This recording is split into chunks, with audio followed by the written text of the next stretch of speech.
A lot of people go through life doing things badly. Racing's important to men who do it well. When you're racing, it's life. Anything that happens before or after, just waiting. And it's lights out and away we go. It's a great start from Sebastian Vettel. We come up the inside. McLaren gets it to They run, but the Red Bull Racing man has got through. The champion's done the job. They're all gone. They're all gone. Tander's off. McLaughlin's off. Make room. Richard Petty and Dale Earnhardt. There's another 7-time champ. Jimmy Johnson wins his 7th NASCAR Sprint Cup championship.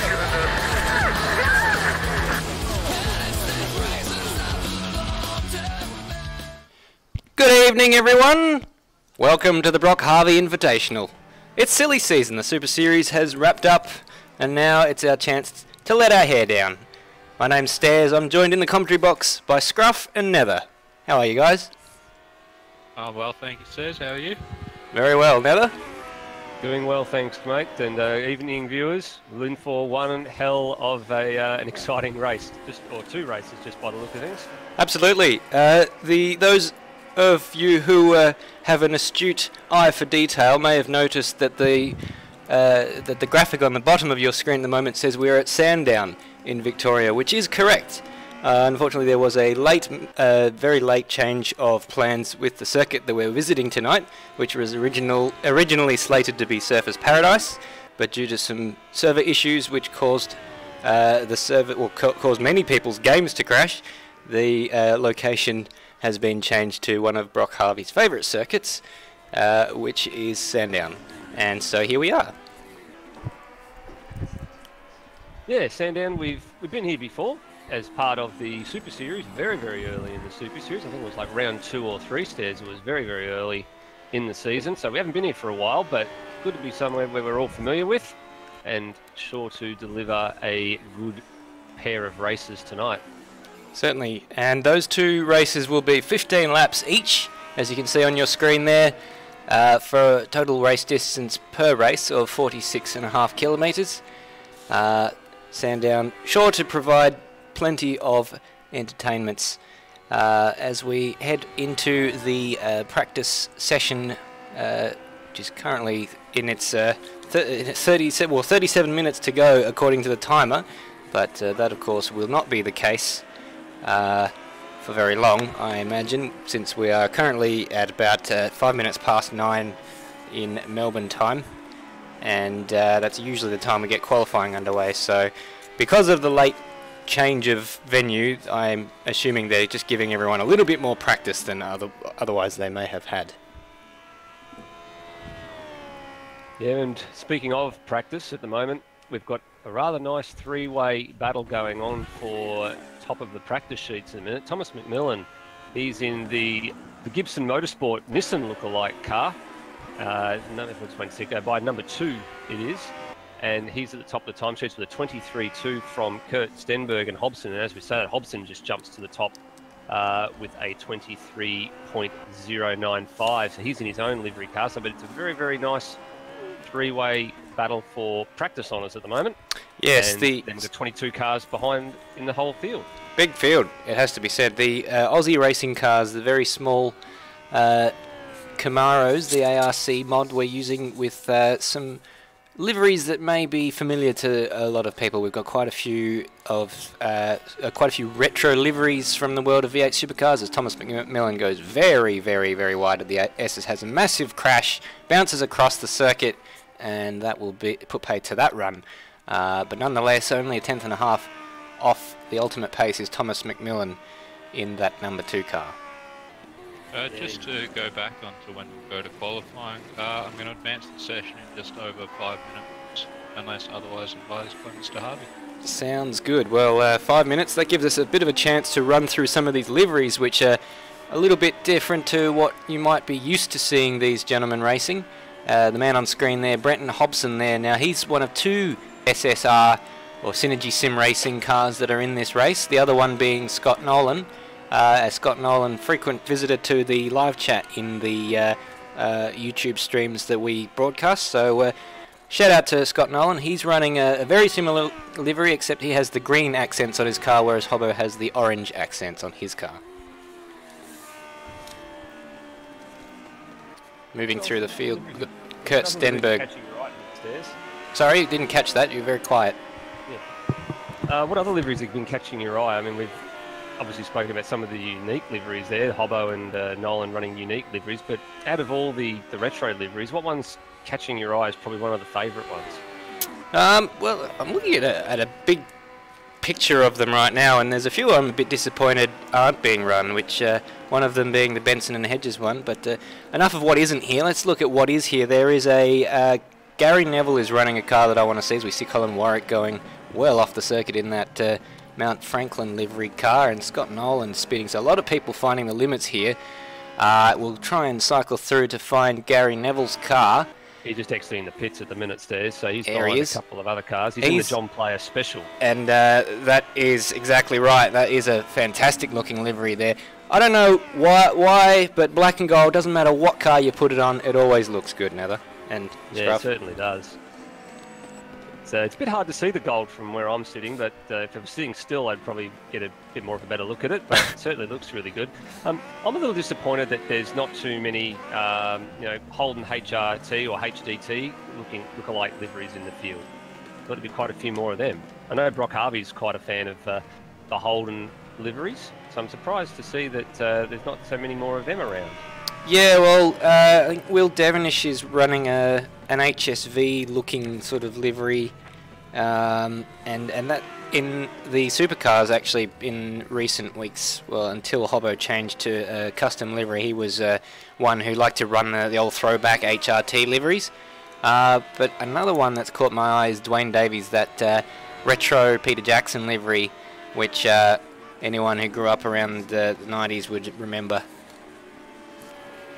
Yeah, Glenn Seaton, very, very famous for that Peter Jackson livery over the years.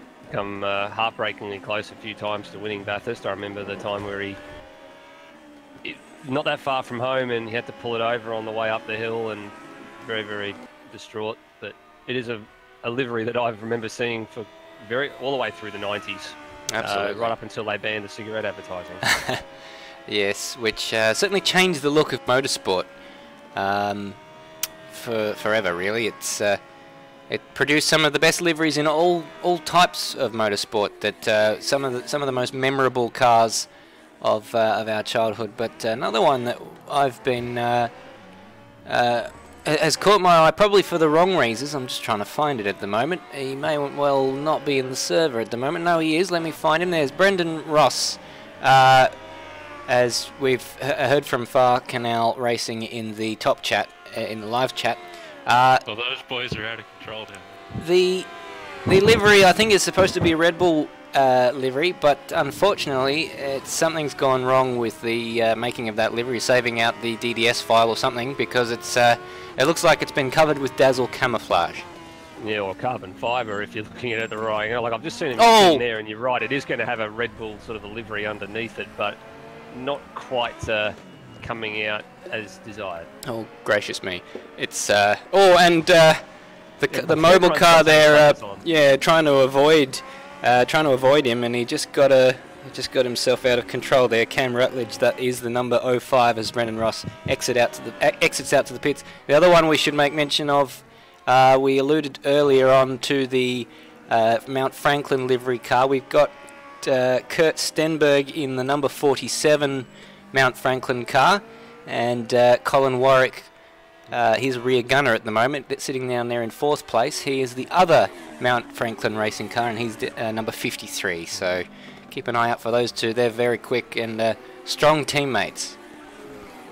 Yeah, they are strong teammates, and we're still getting people loading into the server too, Stairs. We're up to 24 now, so this is the largest field we've seen in quite a while. I probably want you to divert your attention to Avenger Ben. So he's the latest one into the server, and that's probably what Ross's livery should actually look like to the viewer, the one that we're having trouble seeing. Or very, very similar to it. He's just leaving the pit lane now, Avenger Ben. Yeah. We've just had the server just get advanced, so... Alright, well, so there's a few cars that we haven't actually seen yet, so that'll be a test for us to to know who they are, since we haven't actually had a chance to write down their names on a sheet of paper. I believe we've got Mr. Brock Harvey in here who might be able to shed some light on who's driving what. Are you there, Brock? Yeah, mate. How you doing? I'm well, thank you. How are you? Oh, good. We've overcome some issues with the promoter at the Gold Coast and moved down to Sandown, so all good. Oh, this is probably a more fitting track for you having your Brock Harvey Invitational. Well, that's true. This is the one that's just up the road, mate, so yeah, all good. Gonna slow down some of these guys at the front, though. It's taking the piss a little bit. We need to restrict the plates, mate, I think. Yeah, sure. Well, it's Sorry, Stairs, you go.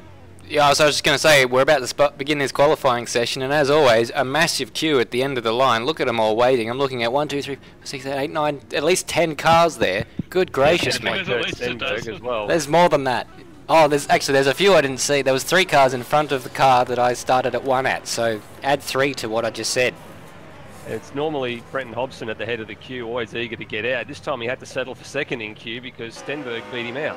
Well, Stenberg, he's been a man on a charge. He won his debut race at Hidden Valley in the supercars, and was running strongly in the Super Series last week at Bathurst, and had one memorable crash.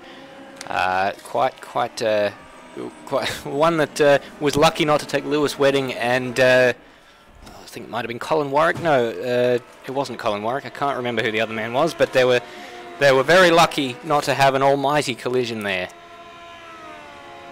But I was going to say before, guys, sorry to cut you off there, Nether. There is a CPS in both of these races, and these cars don't have a pit lane speed limiter, so this is going to be fun. Oh, gee.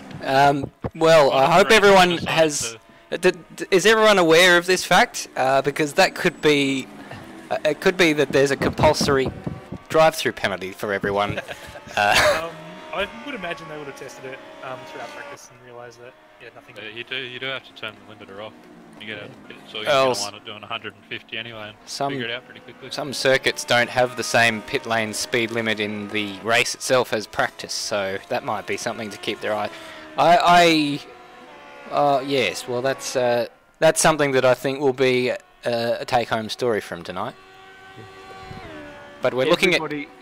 bar 2 cars on the track, Stairs. So we've got 21 out of 23 cars on the track, and look at the line of them down the pit straight. There's a lot of them. Well, we're going on board here with Kurt Stenberg. He's the first man on the track. A bit of traffic up ahead, but look at him riding those curves.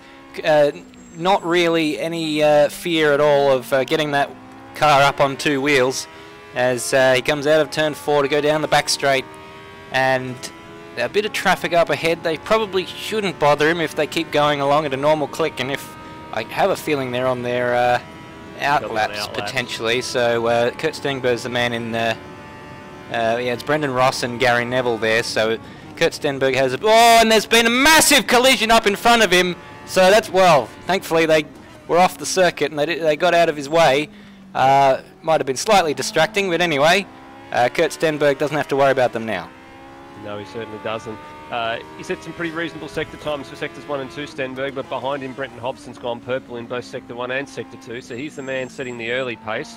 Certainly has 3/10 faster in both sectors, so he's going to be, at the rate he's going, 6 or even more, 9/10 faster than Kurt Stenberg, who lays down a benchmark of 23.6, and Hobson must have lost some time in that final sector.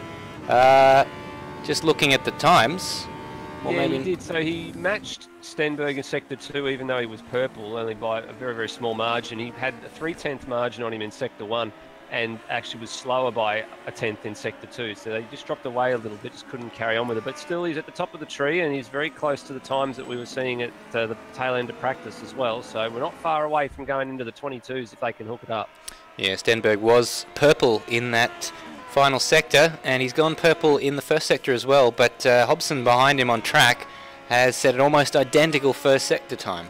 Yeah, 6 thousandths difference between the two of them, so it's on. Good goose. That is incredible. So Kurt Stenberg taking 4/10 off his PB, so I don't know why. I guess maybe it was just a banker on the first occasion. Locks the inside front there. Big slide there. And in the background there, that's Brenton Hobson. So we're going to get these times very, very quickly. We'll be able to see the comparison almost instantaneously.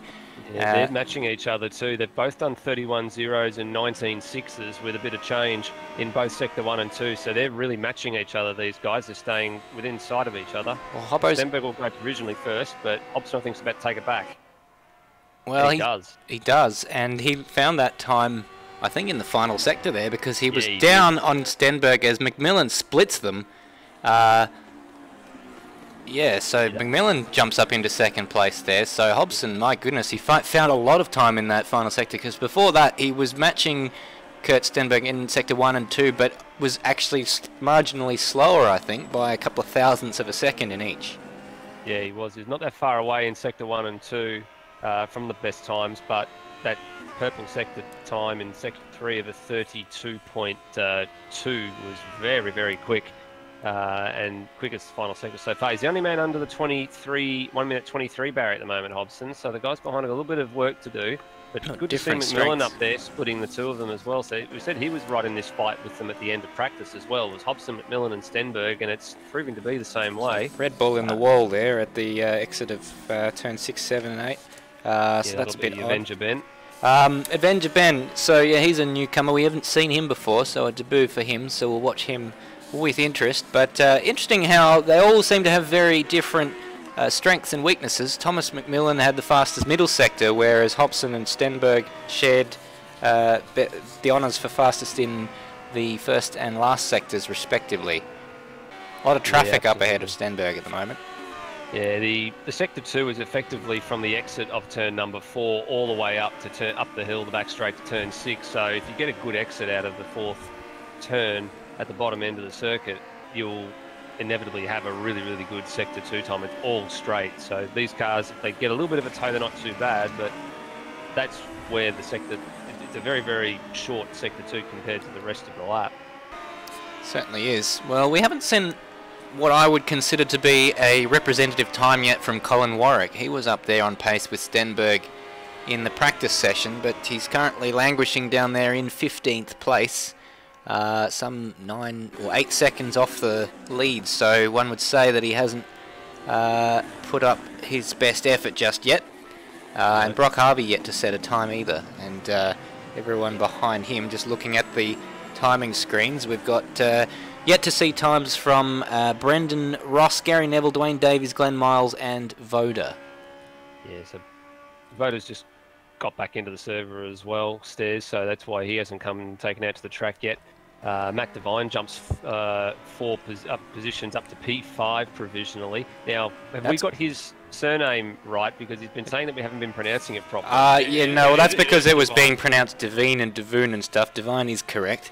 Devine is correct. Matt Devine is the champion of the Rookie Cup, so he came into that one with a 4-race head start to the other guys.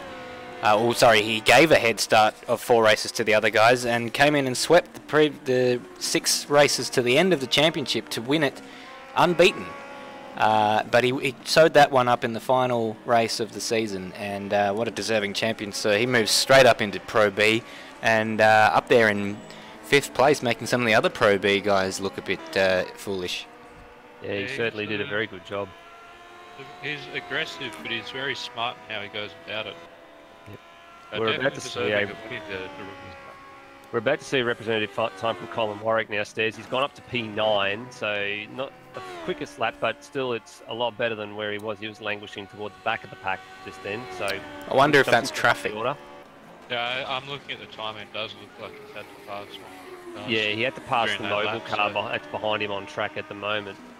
It looks like he's got a little bit of space in front of him now. So.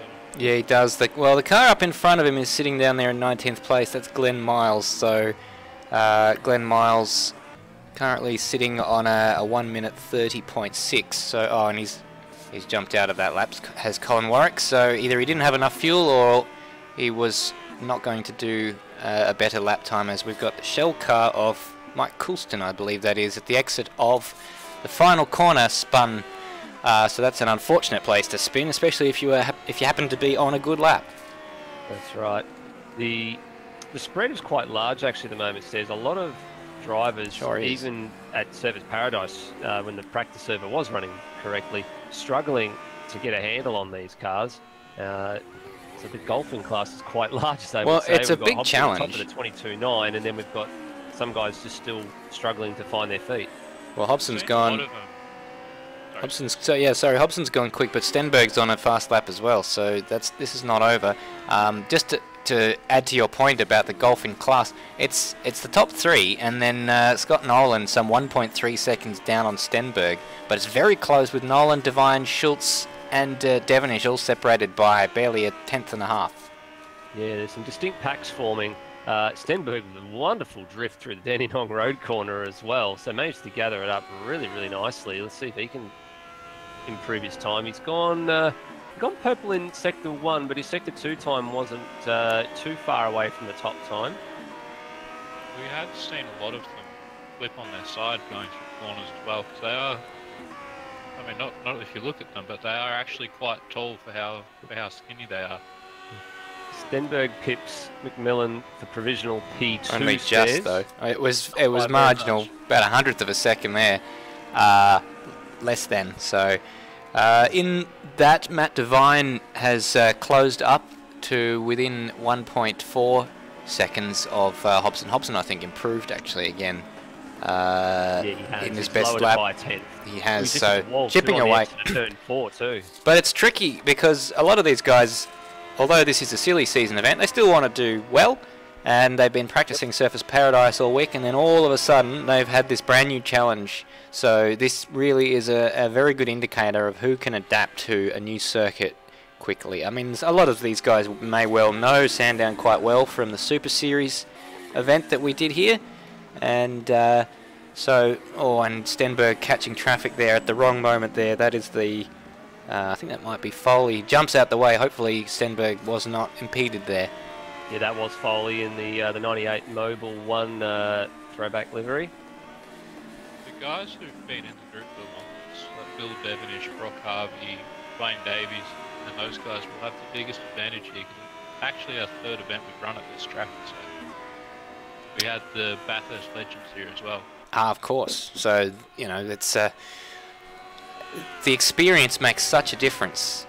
Even though this is probably it's not as much a challenge as if it was a circuit of twice its length, but it's still, you've got to come to grips with every breaking point, and it looks like us. But going into turn 1, the Super Series, the front was just bouncing away from the whole way under braking.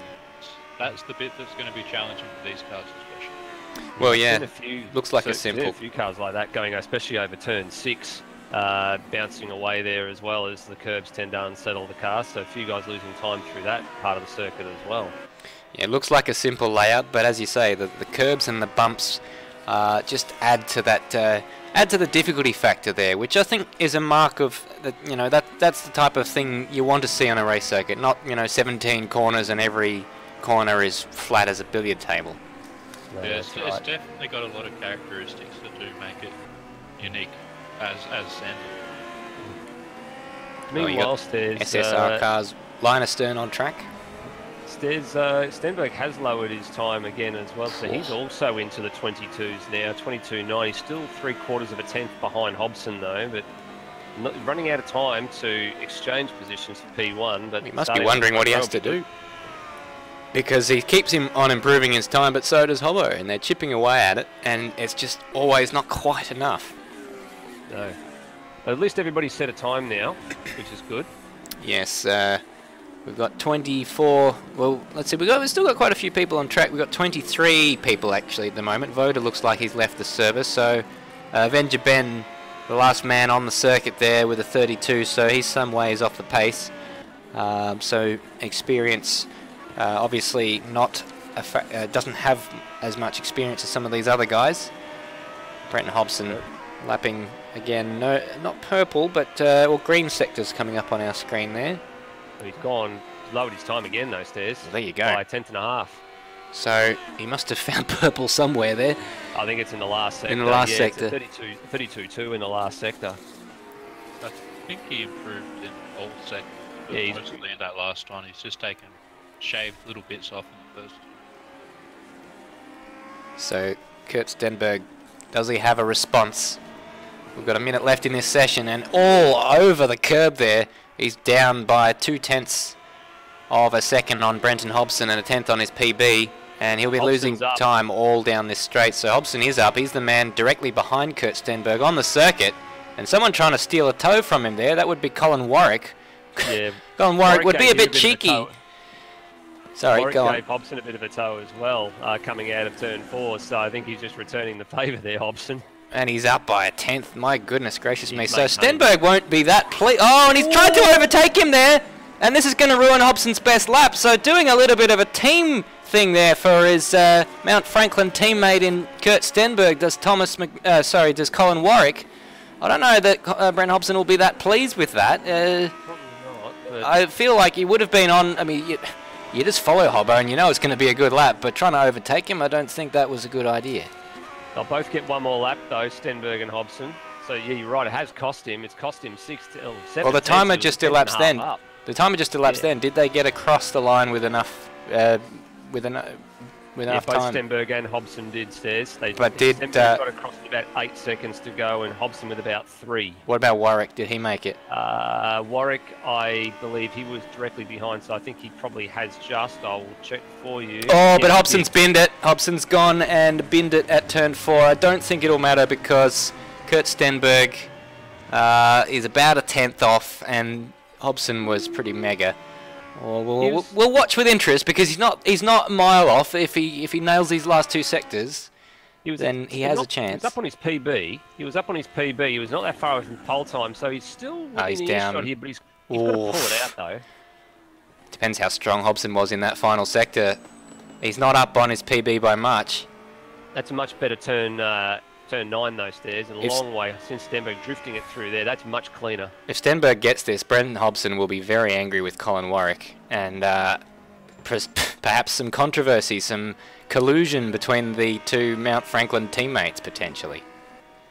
Taking very, very liberties with the track there. Yeah, he does that. He fell away. Yeah, he's fell away. Improved his time, but just couldn't bridge the gap. A tenth. That's all it was in the end. What a remarkable duel for pole position there between Brenton Hobson and Kurt Stenberg. Yeah, that was fast. That was scintillating to watch. They just kept exchanging times, and when one would get a little bit, the other one would get a little bit as well. So progressively got quicker and quicker. Well, interestingly, Colin Warwick never really improved much beyond where he was. He's starting from 8th place, which is, I think, is a bit further back than what his pace actually is. I would tend to agree. He did jump 2 positions late there as well, Stez. He jumped from 10th up to 8th just in the last stanza, so he made a couple of extra places. But I would agree with exactly what you just said. His pace probably would normally see him probably in the top, 2 or 3 rows rather than back on row 4. Well, Matt Devine, excellent debut qualifying session in a Pro B, or an event ranked as a Pro B driver. He lines up 4th, so only a 1.5 seconds off Brenton Hobson. I say only, but I guess it's given the frantic speed of that qualifying session, it's certainly nothing to be ashamed of. And he's not that. Well, he's got a decent advantage of 0.3 over Aidan Schultz. So the guys behind have been shown manners by a guy who's doing his first race in a Pro B event. So what I am interested to see is his race pace, because I feel like Matt Devine is a bit of a qualifying specialist. But his race pace, although he knows how to manage a race, he can come under a lot of pressure, and whether or not that's just a strategy to not make a mistake, or whether he just struggles to find the race pace, is something that remains to be seen. Yeah, agreed. I put him in one of the categories of some of the other drivers we've seen come into the other various series in AMS Oz, such as Rob Dunt. So Rob Dunt, not the greatest qualifier, but certainly he's a respectable qualifier, but he definitely has a very, very good race pace. So coming back to what you said earlier about people's strengths and weaknesses, some people prefer the qualifying to stay ahead of the pack and run the risk of not trying to stay from being gobbled up. And some guys prefer to just qualify relatively well and then just focus in on their overall race pace.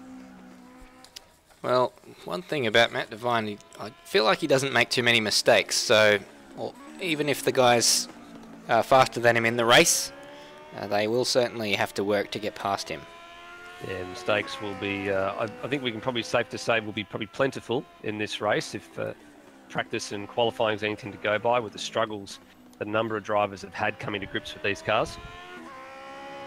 Absolutely. Well, I mean, Scruff, you've been watching Matt for a fair bit during the Rookie Cup. You've seen him race quite a lot, probably more than any of us. What do you make of him?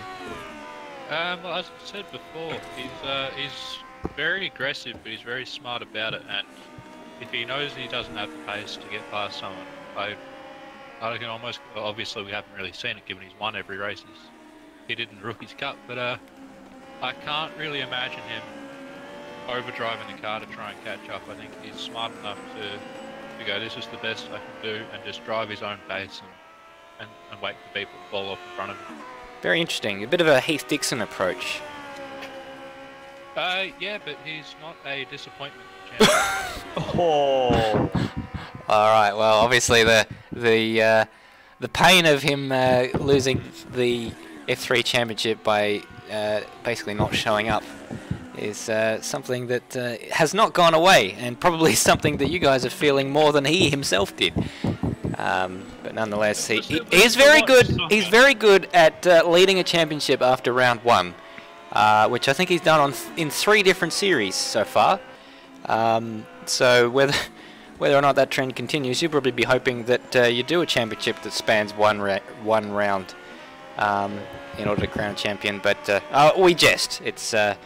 It's what we do. But anyway, Heath Dixon currently the leader of the TCC championship with a 2nd and a 4th place on Monday night.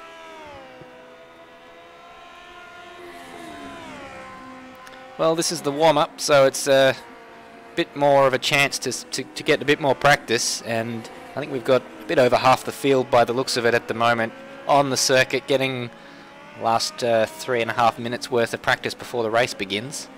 And no real excuse not to be out there at the moment. No. The last minute change of track, I think every second you can get, even for warm-up before the second race, is going to be crucial.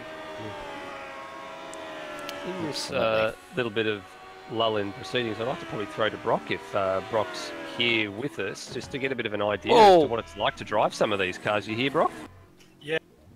Give us a bit of an idea, mate, as to the challenge of driving these little ARC cars is. Sorry, I just had to come in because that was turning my handbrake on. No, they're fun. They're really fun. They're all about momentum. So you want to almost get on the power before the apex. You line the car up on the brake and then just power through the apex and just try and slide it to the exit curve. Essentially, that's the way I've been driving it. It's gone okay. So, but, really bouncy little things, and they got no power. So momentum is all the more important as we see, I think Brenton Hobson going very wide, carrying a lot of momentum at the first corner there. So very, very interesting to see how these guys are attacking the racetrack. And we saw a lot of people all over the curbs, a lot of opposite lock to get these cars around quickly. Rock, are they a very tail-happy car, or do you think the amount of spins that we're seeing is just from people getting on the power at the wrong time? I'd say it's getting power on the wrong time and overloading that rear tyre. They're really skinny tyres, so they trip over them quite easily. But if you've got too much lock-in and too much power on at the same time, then yeah, that's where you're going to get them spinning. Also under brakes as well. If you've got too much lock-in under brakes, it's going to lock up the rears. Case in point there, well, that was probably locking up the fronts actually, we were looking at there from Scott Nolan down there.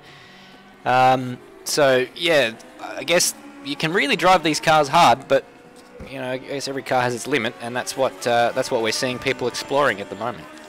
Yeah, I think they're going to be fun to race. I think the guys are going to have some really good battles out there with them, so that's why we chose it for this event. So yeah, I think you will have plenty to call tonight because we're going to be seeing a couple of 2 wides, 3 wides throughout this place. Well, based on what we've seen so far, I find it very hard to disagree with you there. And it's good to see as well, Stairs, that a number of drivers are taking an opportunity to practice their pit-ins as well, given we know that these cars don't have a pit lane speed limiter. Well, It's yeah, like- that's going to be a And it's factor. compulsory stops. Honestly, I'd be practicing doing whatever the pit lane speed limit is as much as I possibly can, because, geez, it doesn't take much to go over that. Certainly And not. how much of a risk do you take especially if you're leading the race or you're close to that lead? You know, do you maybe give a 5k leeway, or are you more of a risk taker and you go closer to that limit? I think you've got to treat that gas pedal as if it's got an egg under it, Stairs. When you're coming into the pit lane, you've got to give yourself some leeway. I don't think you can afford to take the risk of just giving it a little, that 1 extra millimetre or 2, and then risk going over the limit. I think you have to give yourself a couple of k's under at all times. Well, we've given Hobson another option to lose a race, so Well, he's found almost every way to lose a race so far. I'm sure he won't mind me reminding everyone of... Well, I haven't actually written down a list, but off the top of my head, I think 2 that were caused by safety cars. Well, actually 3 probably. That he crashed under the safety car. He lost a race on a safety car restart from getting a stop-go penalty by going too early. Another time on a restart where he went too early and realised, backed off, and then Lewis went and got the jump on him, and then he crashed trying to repass Lewis. He's blown his engine 3 times, although one of them in the Porsche was not a race that he was leading. But 2 of them in the supercars were races that he were leading. And those are just the ones I can remember. And he's forgotten to change his tyres once or twice. Yes, that was the other one. He forgot to change his tyres. I think he's forgotten to refuel as well, hasn't he? I don't think Or- that has oh, been one of That them. one's Lewis, isn't it? Yeah. That was Lewis. Did Lewis forget to refuel? Maybe I'm thinking of Adelaide for the V8s when I hadn't done a pit stop in the game yet. Had to go through 5 times to change my tyre. Good gravy. Have we got a parade lap with this? As far as I'm aware, it will be a formation lap. Formation lap. Well, we'll hurriedly call the start if it turns out that it is an actual start. I'm sure we'll get some lights, but if not, you'll probably see the cars. What a fantastic sight you're seeing right now. It is a standing start.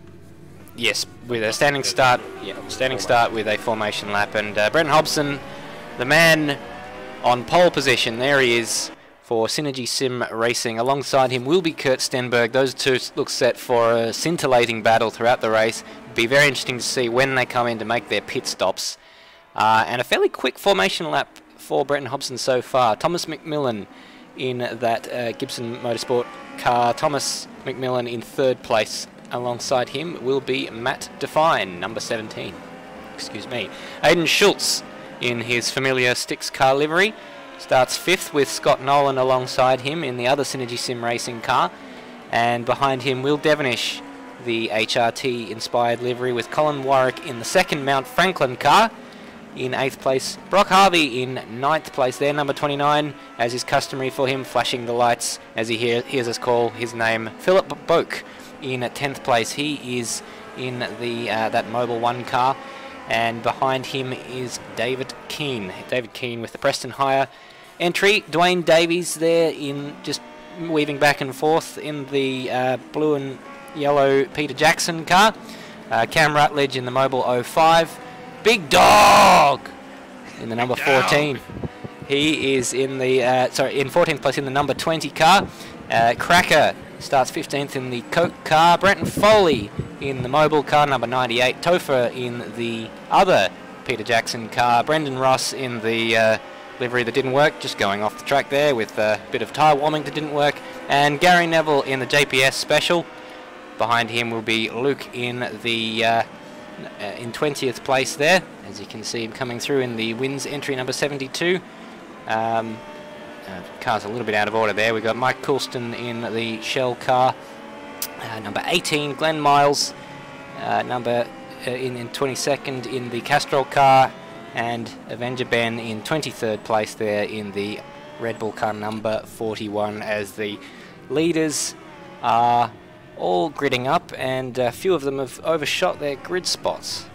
It's a bit of a challenge, Stez, because these cars are about half the size of what we normally race, so they're trying to work out their bearings on the track. Finding it very hard to find. Well, we're hoping that we've remembered everyone Yeah, now so someone down there in 7th place actually. I think they look like they're not quite lined up properly. Yeah, so all the brake temperature Warwick.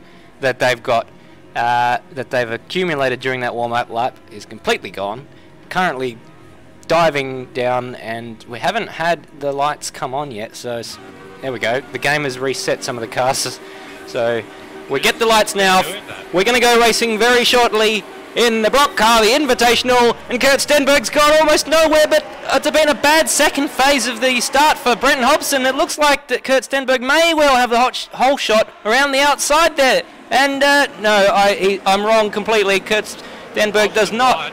He is wide, and now he's side by side because he's taken too much speed in there, and they're going to go absolutely side by side. There's contact there with Kurt Stenberg and Brenton Hobson, and they're going to come out still side by side. Behind him, it's more contact there, number 17.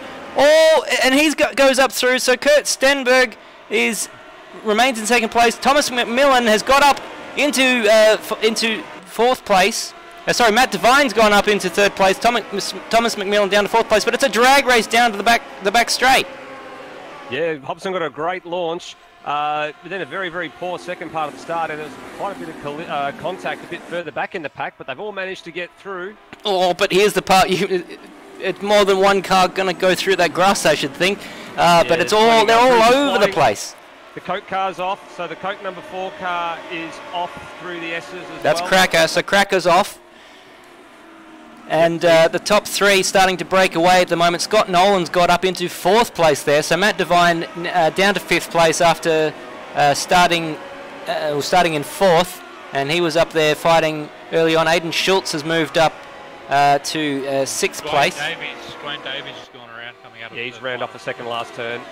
So poor luck for Dwayne Davies. We've got cars side by side going down the straight. Philip Boak and Brock Harvey going at it side by side. And, there goes the Preston High entry right through. David Keane looking like he's going to take 2 positions in one. They're going to go 3 wide down to the second corner. My goodness gracious me, and David Keane emerges out there in...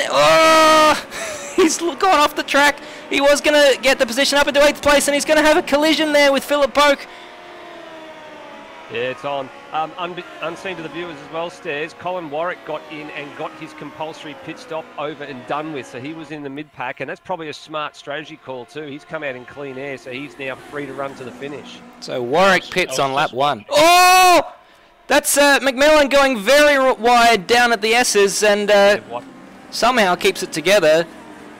The battle has gone around too, coming out of the 3rd corner. So Avenger Ben, who is down there off my screens at the moment, probably down in last place, I would imagine. He's in last now. Yeah, he's down to last now. He was 23rd. He's into the wall between turns 3 and 4. Safety car, we've got a safety car. Oh, now this is advantage Colin Warwick. Yeah, this is big time advantage for Colin Warwick because he's already done his CPS, compulsory pit stop. Now, does the pit... Well, what's happened here? Hobson's gone past the safety car. Yeah, safety car came out late. He has realised. The safety car came just as they were approaching the final corner. So and some guys taking advantage of this, Stairs. The pit lane is very, very busy. There's at least 10 cars in the pit lane trying to get their CPS over and done with. Well, this is disaster for the guys leading the race there because they're all going to catch up to the safety car and they still have their compulsory pit stop to take. And the safety car is going very slowly. So we've only got 7 cars actually up to the safety car, 8 with one just a little bit further back. So it looks like most of the field has come in. And I've just seen on my screen that Avenger Ben has retired from this race. Well, yes, we've got Philip Boak, Cam Rutledge, Brock Harvey, Topher, Colin Warwick, David Keane, Brendan Ross, Luke, Brenton Foley, Big Dog, Dwayne Davies, Cracker, Gary Neville, and Mike Coulson, I believe, all pit. So that's quite remarkable. And so Colin Warwick up into 11th place hasn't actually made up. He's not the leading man who's pit. And a drive-through penalty for Brent Foley. Yep. And we remain... He's been called out by that, by not having the... Now, often what happens is that when that thing comes up, if there are multiple people who've got penalties, it doesn't actually show all of the people who've got penalties. So I wonder if we can follow up and find out if anyone else has got a drive-through penalty. I'm cycling through, Stairs, and Foley's the only one with the penalty. So Foley... Bad luck for Foley. And that's really bad luck. I mean, there was a race in pit lane, but in terms of overall time lost, you're not going to lose much because you catch up to the safety car. So that is a huge disadvantage for him. He's going to have to wait until the safety car goes in before he serves that penalty. That's right. And the field is catching, the field that stopped is catching the back of the pack quickly. The leaders are going to get past. Yeah, well, they had to do that. And Glenn Miles. Because otherwise they would have... Well, Glenn Miles, I don't know why he hasn't stopped. He hasn't stopped, so that's a bit of a rookie move from him from a strategy point of view. But the leaders had to do that. If there wasn't another safety car, they'd have to take a green flag pit stop and they'd lose all that time. So at least at this point, they're going to catch up to the back of the field, and they're going to have a lot of passing to do, but at least they'll be there. Well, it's going to be entertaining to see the likes of Hobson and McMillan and co all trying to rampage through the field. We've got one car driving into another in the pits. I can't quite see who that is. I think it was Stenberg and Schultz coming together, just a little nudge as Schultz came into the box. Well, Nolan's come out in front. Yeah, he has. He's in front of Hobson. So, well, we know that you can potentially just elect not to change one side of your car, of the tyres. So maybe he's saved time by doing that in the pit stop. Yeah, they do only have to change 2 tyres in the pit, so... So, whether or not that's an advantage, we know the tyre wear is just set to normal, so...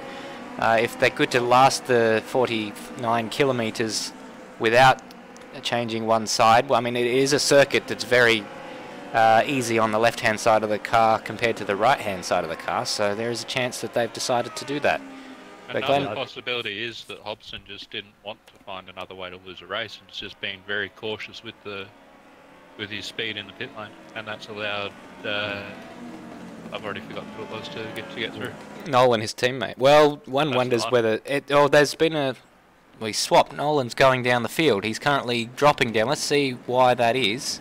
I think it'll be because when he came out of the pit stairs, he was side by side with another car on the pit straight. So it'll just be the safety car redressing where everyone's meant to be. Okay, well, the timing seems to be all over the place because Nolan and Hobson are line astern on track, but Hobson's showing in 10th place and Nolan's down in 20th, according to what I'm looking at on my screen. So that is very strange. We hope that rectifies itself before the safety car goes in. But in terms of the race itself, we've got a stop-go for Kurt Stenberg. So, and we've got one of the SSR cars is in. It's Nolan is in. Yeah, so something's happened there. I think the one penalty for Stenberg's going to be going before the safety car restart, but nonetheless, Glenn Miles has got the head of the field. So we've missed that because the lights have gone green and the race is green. So Glenn Miles leads the field around. He was the leader, having not pit, and Philip Oak, he will be the leader of the race after Glenn Miles pits. If he doesn't go off the circuit, well, he's gone into the wall there. So Glenn Miles bins it there. So that's unfortunately bad luck for him. But Philip Oak, who was the effective race leader anyway, and there's carnage in the background with Colin Warwick involved in that one. Sorry, Kurt Stenberg is involved in that one. I saw that. I think it might be Big. No, it wasn't Big Dog. It might be Stenberg. Let's have a look. Yeah, it is Stenberg that was involved in that. Stenberg and Brendan Ross. So things go from bad to worse for Kurt Stenberg. He still has a stop-go penalty to serve, and he's at the back of the field with potentially a bit of damage after that collision there at turn 4. Yeah, Foley's served his drive-through as well, Stairs, so he's miles off the back of the pack now.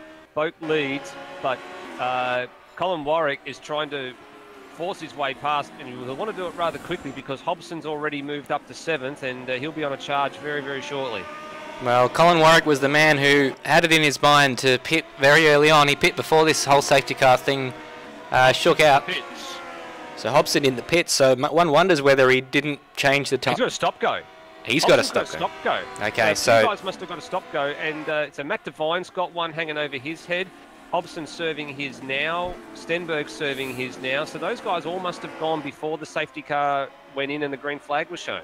Yeah, are we sure that's not for speeding in the pit lane? Hobson hasn't stopped, he's just driven straight through. Yeah, no, that's a drive-through. He's speeding the pit lane and tracks a drive-through. Okay. On my screen it was saying a stop-go, but that must be why Scott Nolan came in as well. Okay, well the drive-through is potentially for speeding in the pit lane. The stop-go would be for either being out of order or jumping the start on the restart. I don't have anything on my screen now though, so maybe it was just an error coming up on the screen. Well, that's certainly jumbled the order, hasn't it? Well, yeah, and Philip Oak at the moment is stretching his legs a bit. Colin Warwick just a little bit slower on this lap there. He's lost, in fact, 4/10 in the middle sector to Philip Oak. So Philip Oak looking very good from a strategy point of view. Yeah, it certainly is. I'm just having a look through the field to see the biggest movers as a result of all that shake-up. At the moment, it's Topher in P6 in the Peter Jackson car. He's moved up 11 positions from his starting position. You look at Luke, he's moved up 10 spots. He started 20th. He's up to 10th at the moment. And then you've got Big Dog's actually moved up 9th. It said 9th. So that's Mike Coulson. He's moved up 9, sorry. So the attrition rate has allowed some guys to move up the field to places they're normally not used to being in. Well, we knew we'd see some carnage, and when Brock told me that there was no pit lane speed limiter on this car, I predicted that there would be some people fall foul of that, and that has obviously been the case. I wonder if they just didn't know what the pit lane speed limit was. Yeah, more than likely, it's a very real possibility that they didn't know what pit lane speed limit is. When they were told about not having the limiter, they were also told that it is a 40k limit. So there's no real excuse there. They've just, I think, tried to gain an advantage and it's very slow. A step too far. Hobson stopped again, guys. Well, he's down there. Then he must have had 2 penalties: a drive-through and a stop. Well, that one looks like he was actually stopped to either change tyres or repair damage or something. Because well, it's really unusual. They're down there. He's coming out of the pits now. He's 20th in at the moment, Coulson's and man ahead of him. Off at turn 4. Sorry, guys. Coulson's around off at turn 4 and struggling to get that car pointing in the right direction. He's finally done it now, so we'll get away without having another safety car. And the man, well, he's still ahead of Kurt Stenberg and Brennan Hobson, who are down there in 19th and 20th place. The guys who occupied the first row of the grid in this race, and they're languishing down there a minute behind the leader of the race, which is still Philip Oak, who is stretching out his advantage, although Colin Warwick took a 10th back on him on the previous time around. So that gap about 1.2 seconds at the moment. Brock Harvey in 4th place. Cam Rutledge in 5th and Topher in a strong 6th. Yeah, Brock Harvey having a very good run as well, so he's up 5 places from where he started on the grid. Nice little pack forming back here. You've got Cam Rutledge, Topher and Thomas McMillan. So Thomas McMillan was one of the cars that Topher's under attack from Thomas McMillan. McMillan came in with the likes of Hobson and co when they all had to pit in reaction to the guys behind them pitting. And he's kept his nose clean, hasn't had any penalties, and he's moving up through the field. So he's back up to 6th. He started 3rd. So this is representative of where people like Stenberg and Hobson may well be, as Hobson makes up a place on Glenn Miles up into 19th place. Or is Glenn Miles dropping down the field? He's gone behind Foley now as well. We've just had Matt Devine come through the pits. I'm not sure if he stopped or not. We didn't pick him up until that was exiting. That was to serve a stop go. He had a stop go hanging over his head, so he's gotten that one over and done with now. Bad luck for Matt Devine. So very, very difficult to keep up with who has stop goes and who hasn't. There's been a lot of penalties handed out this race, and I'd love to just dissect the sim results after this race is finished and just see how many penalties got handed out and for what. Yeah, I'm counting probably at least a half a dozen already, Stairs, majority of them being stop goes.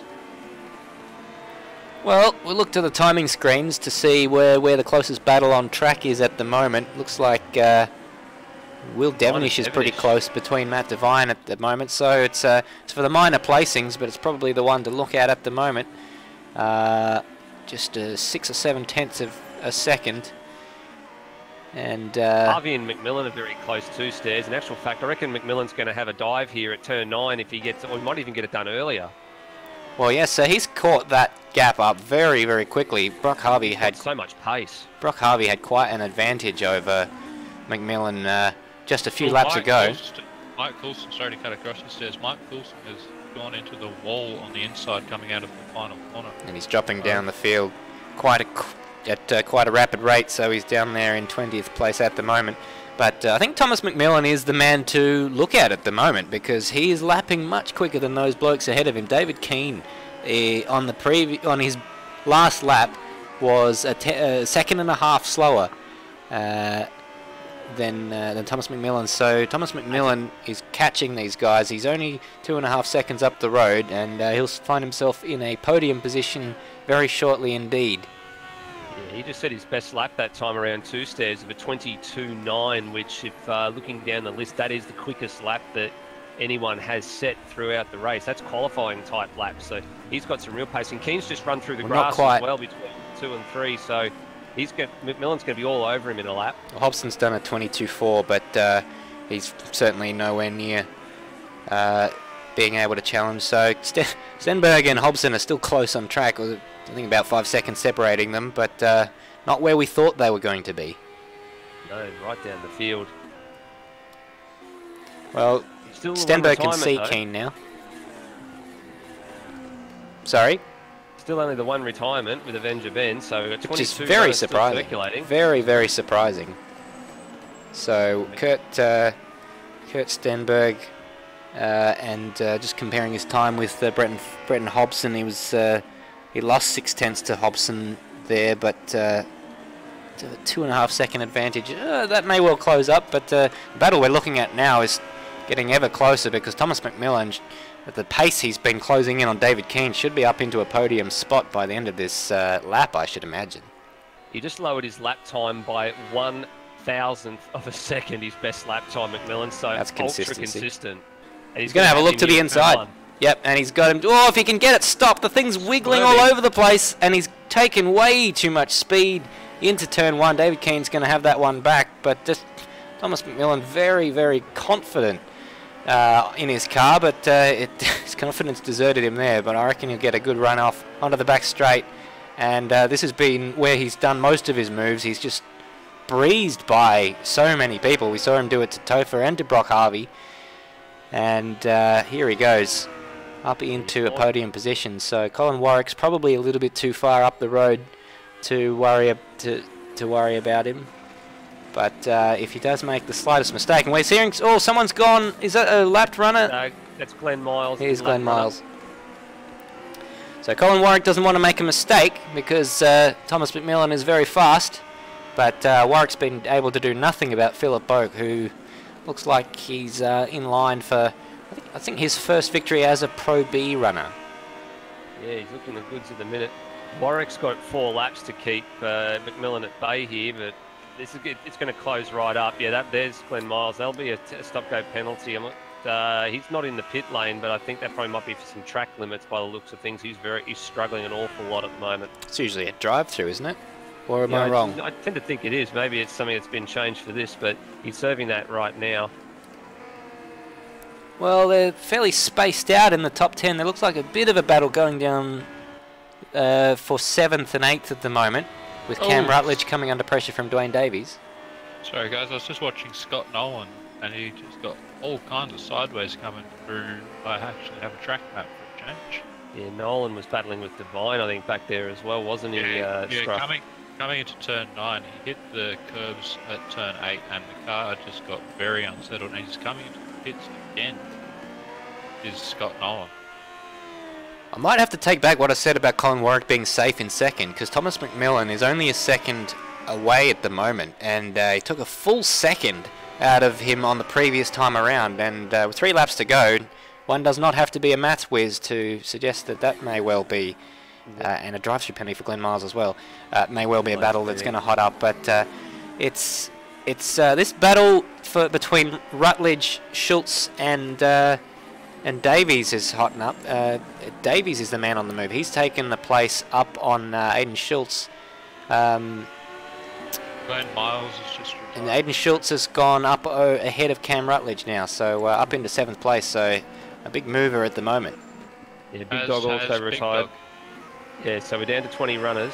Boak's doing some rather consistent laps out in front at the moment, Stairs. He's doing laps consistently in the mid-24s, so he's just maintaining that gap to Colin Warwick rather nicely, with McMillan bearing down on Warwick. So with the 2.5 laps to go, I would like to say that Boak is safe, but one mistake and it's all over. Devonish around out of turn 9. And McMillan is... We just had Stenberg go flying off behind him at 9 as well. McMillan's made the move up on Colin Warwick, so we saw that battle rapidly changing. We were trying to follow Rutledge Schultz, or Rutledge, Schultz and Davies, because Davies looked like he was coming back, Rutledge, but as that was happening, Thomas McMillan had rapidly closed that gap to second place, and now he probably fancies a look at the lead. So just on the previous time around, McMillan was 1.4 seconds faster than Philip Boak, and well, there's 2 laps remaining. He's got time to catch the leader.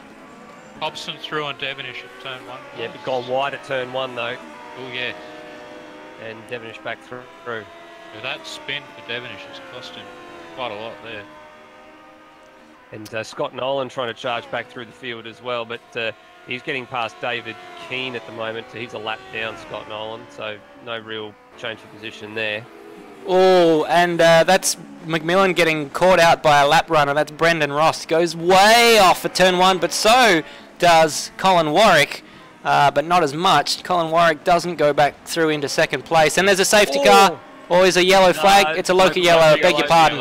And there's a car in the wall that just got retired, which I'm just trying to work out who that was, and I think it may have been, it's Gary Neville. Gary Neville's just retired.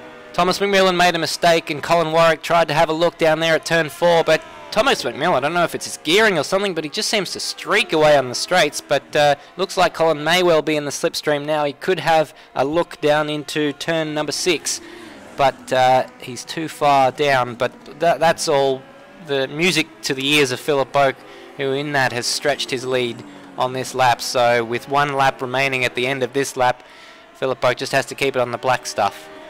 Yeah, he's got Brent. Who's he got there ahead of him in the Mobile 98 car? That'd be Foley, I believe. Foley, yeah, it is Brendan Foley. So that's the only obstacle for our race leader at the moment to navigate. But he's just actually pulling over to the inside of the track to let him go past, which is good. They're probably talking to each other in Discord. They're very good friends, Philip Boak and Brenton Foley, and perfectly done by Brenton Foley. It hasn't been his race, but Philip Boak, my goodness, he did it perfectly. He came in at the right time. He recognised the opportunity when the safety car was called to come straight into the pit lane. He ended up ahead of the guy who pitted before the safety car had come out. He didn't speed, and he's controlled the race perfectly ever since then.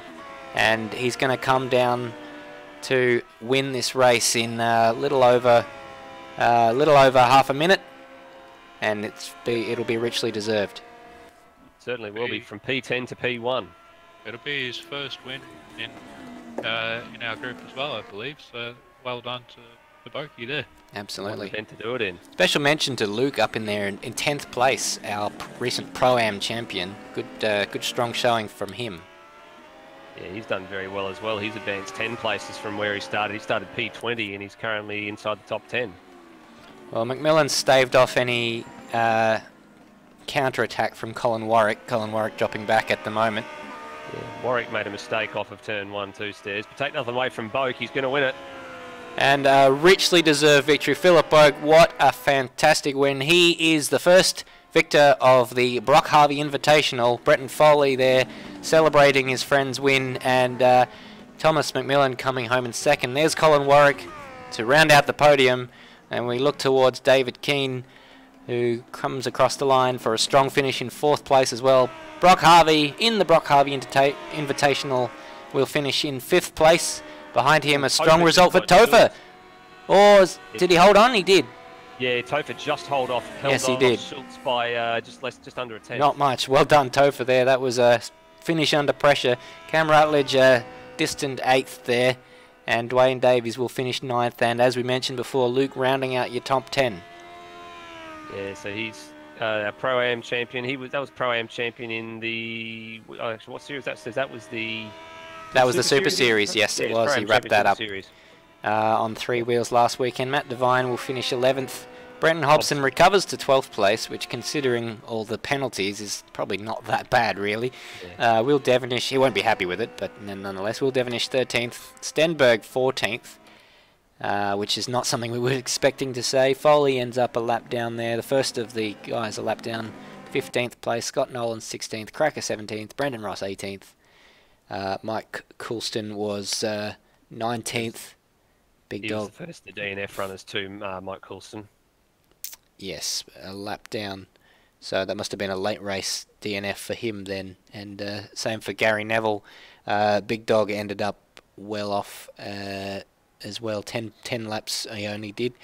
And Glenn Miles retired on lap 9, and Avenger Ben retired on lap 1. Yes, he sure did. What a race, eh, Stairs? A good first opening leg of the Brock Harvey Invitational.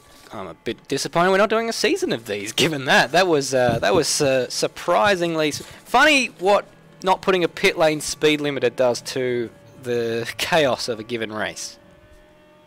Yeah, well, we spoke about it quite at length, and obviously a few people listened to the warnings, but not quite everybody. No, well, I mean, you said it in the warm-up. We were discussing what would be your strategy if you were to be in this race. Would you give the speed limit a bit of leniency, or would you give it a bit the respect that it deserves, or would you go that little bit closer to it in pursuit of a win? Yeah, I'd still stick with the eggshells treatment, just giving yourself the leeway, and it proved to be the difference. And a lot of guys practiced their pit stops in warm-up for race number 1, and I think it probably paid off for those guys, because as soon as the safety car came out, they reacted, and the majority of them that came into the pit lane, I think the only one that had the problem might have been Foley. Out of about 14 cars that got the penalty was just one car, so they were all pretty well behaved. Indeed. Colin Warwick's just blown his engine up doing one of the longest 11s I've ever seen in the pit lane there. I don't know. You were watching that too. Scruff, I was going to ask you your opinions of it. What did you think of it? I know that you're a fan of burnouts, and how does that rate in your opinion? I'll definitely put it right up there. If he had have kept the engine going for a bit longer, I may have given him a 10 out of 10, but as is, I think I do have to give him an 8. Yeah, well, his engine and his rear brakes were looking very hot as he came down there. My attention was drawn to that while I was listening to Nether talk, because I was finding the noise of it distracting, and I thought, what was that? What on earth is that? And then I found the source. And I've hardly driven the cars, and I was actually just wondering if they would do 11s well or not, and it turns out that they will. So your question has been answered in the affirmative. Well, that was race 1. We are now in the process of changing over to the session for race 2. Qualifying will be underway very shortly indeed. I'm looking at my live timing screen having a connection loss. Fantastic. Well, let's try and reconnect, shall we? And hopefully that comes back shortly. Race 2. Will it be as unpredictable as race 1? Well, I would hope that it delivers as much of an interesting spectacle as what race 1 did, but hopefully we should see some of the faster guys up the front battling it out this time. But take nothing away from the race 1 winner. He did a superb job. You want to finish first. First you must finish. And that they did, but not without a number of stop-go and drive-through penalties. Yeah, I'm just having a bit of a read through some of the banter going on in the chat post-race, and a few guys think that they may have had their stop-goes handed out to them unnecessarily, but it looks like the majority of them were probably for being either out of position or going too early on the restart. But well, you've got to pay attention to what the game tells you to be. Unfortunately, we can't redress, we can't undo any of those stop-go penalties once they've been served. No, that is right. And one man that did have a stop-go penalty is here. He's Brenton Hobson. Hobbo, are you with us? Yeah, guys, I am. Yeah, it was a bit of a chaotic race. Fill us in. What happened with your? You obviously had to pit in reaction to the guys pitting behind you, and then you ended up with a couple of stop-goes by the look of it. Yeah, we got the call for the safety car at the very wrong time. This is we're coming past the pit entry, so we couldn't duck in, and we would have restarted around about 10th, 12th or something there, I think, after coming down the next lap. But that was all right. I was actually really looking forward to a really fun race, trying to drive back up to the front there, but someone was out of position on the restart and threw a spade of black flags, and then I didn't realise that we had stop-goes and drive-throughs. I just did a drive-through and it didn't clear it, obviously, and I had to come back again to do a stop-go, which put me even further out. So I was ropeable on that, and I still am. So I bet. I've got. We wondered whether you had a stop-go and a drive-through, because we saw that a few people got caught out with the no speed limiters on the cars. Well, no, I didn't have any issues with that. I'm mindful of that, although it's quite easy to do, and I wouldn't be surprised if I do it in the next race. But no, I didn't have that problem. I just didn't realise that I had to stop. I'd only ever had one penalty before, which was a safety car infringement. So I don't know. Yeah, just wasn't paying attention, I guess, and didn't stop, but then had to come back again, obviously, which took me completely out of the race. But I don't know if you noticed on the paint that I've got, the one that me and Scotty are running, but it says just send it on the front, so everyone better watch out in the second race because there's no holes barred. There you go. Well, you started from pole position in the first race, so whether or not that'll be necessary in the second race, we'll find out, but Corey Ott would be proud. Yep, I don't care where I'm starting, I'm sending it anyway. Oh, watch out. Them's fighting words from Brenton Hobson, so well, we look forward to that with interest, especially if Hobbo ends up starting out of position or has a bad start and has positions to make up. Yeah, certainly. I was looking forward to see if we could get our race 1 winner in here, but it looks like he came in and he might have vanished if that was him. We've missed our opportunity, but we might see if we can have a chat to him a bit later on and get his thoughts on his first win in AMS Oz competition.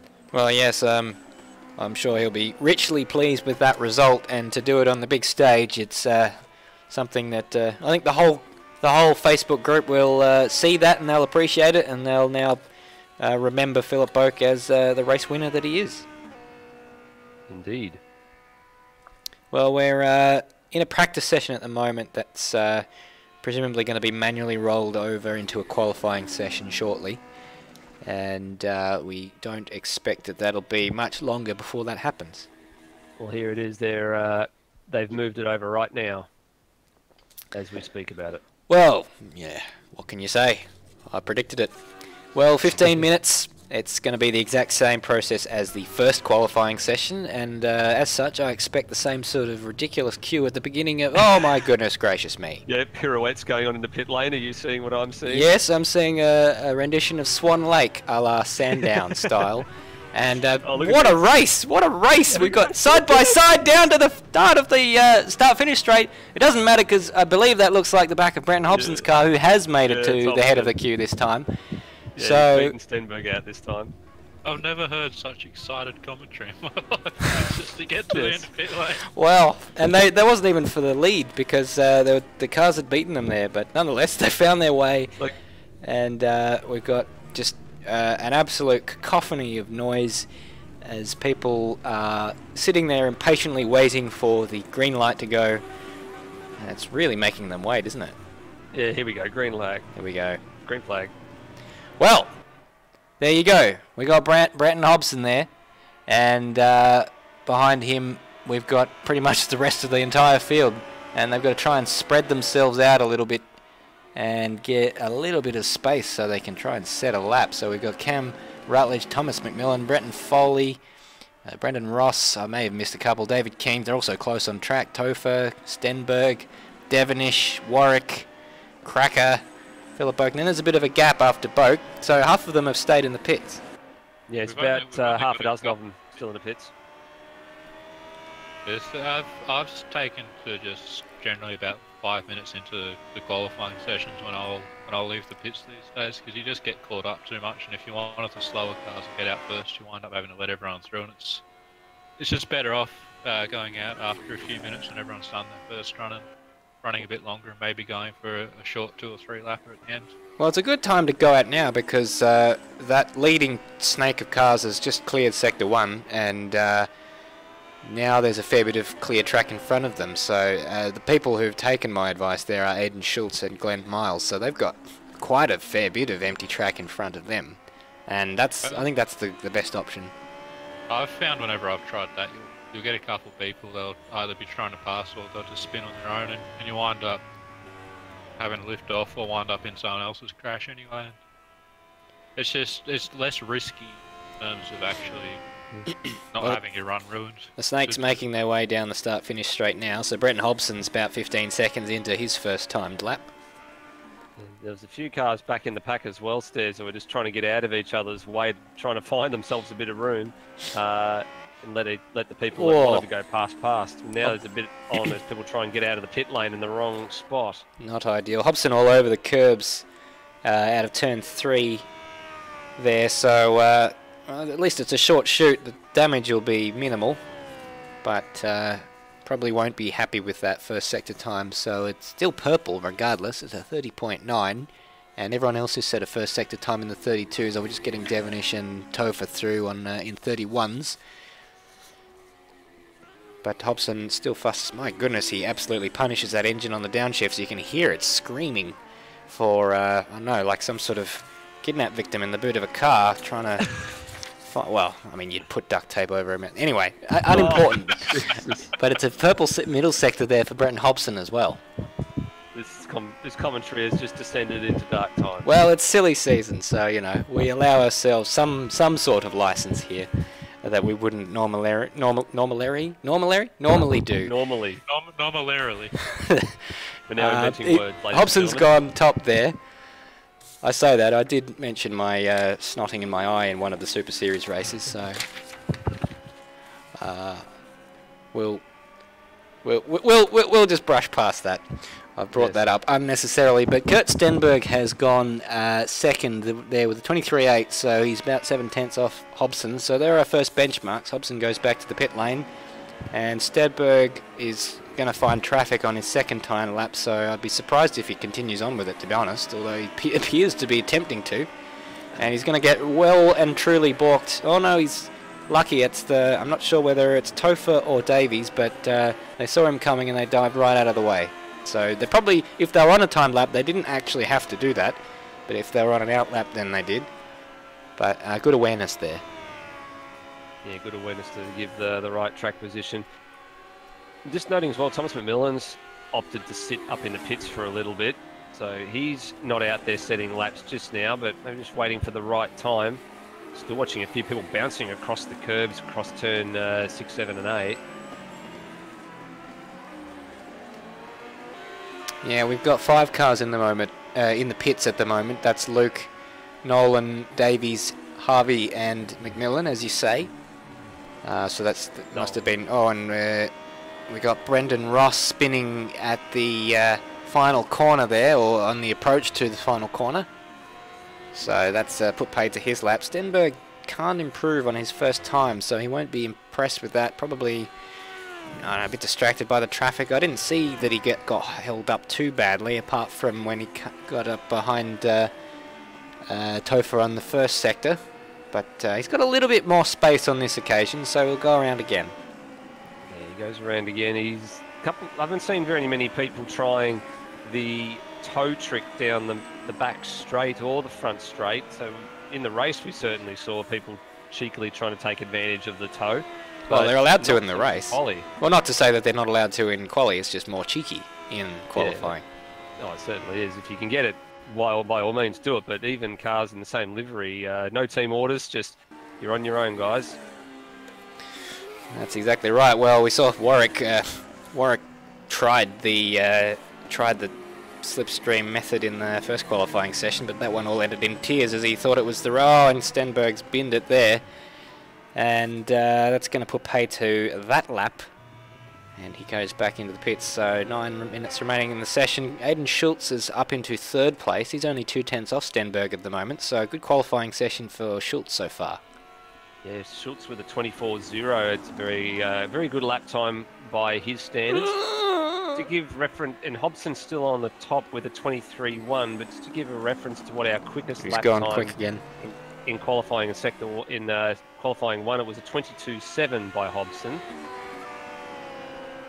So one wonders whether the circuit grip has reset.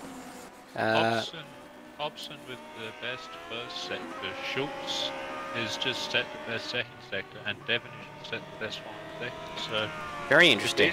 If these guys can all sort of put the laps together, especially Schultz and Devonish, it could be a very different race than we saw in the first one, assuming we don't have the same number of penalties. Well, Hobbo's improved again. He's dropped down into the 22s, but it certainly highlights the fact that different people are different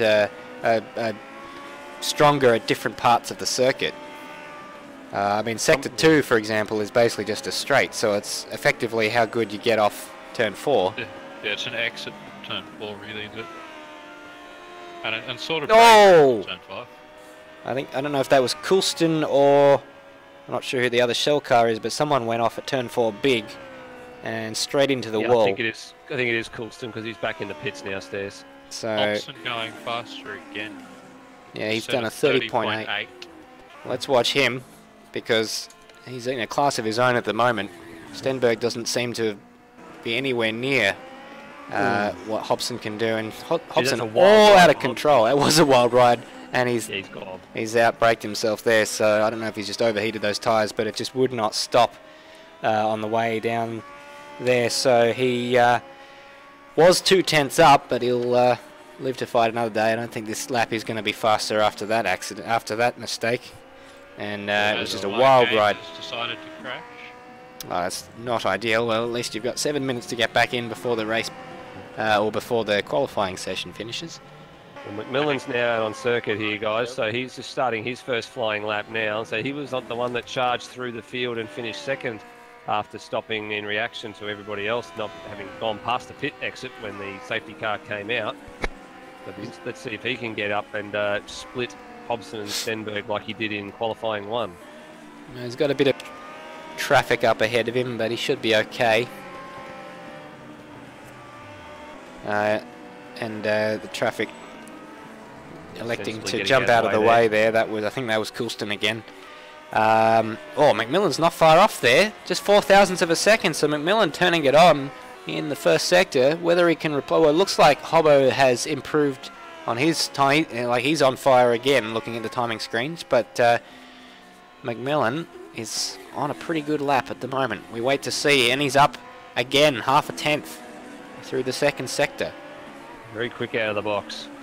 Certainly is. So he'll hope that the traffic up ahead stays at a pretty quick pace so he doesn't catch it up. There's only got to make a couple of corners and taking very different lines. It ducks out the way. That was David Keane sensibly getting out of the way there for Thomas McMillan, and he's just got one more corner to go, and if he's maintained any sort of the pace that he had before, then he should be alright. But Hobson has improved again with a 22.7, and McMillan's time would have been faster than Hobson's previous time, but Hobson has improved, and so he's raised that benchmark, and the goalposts keep moving.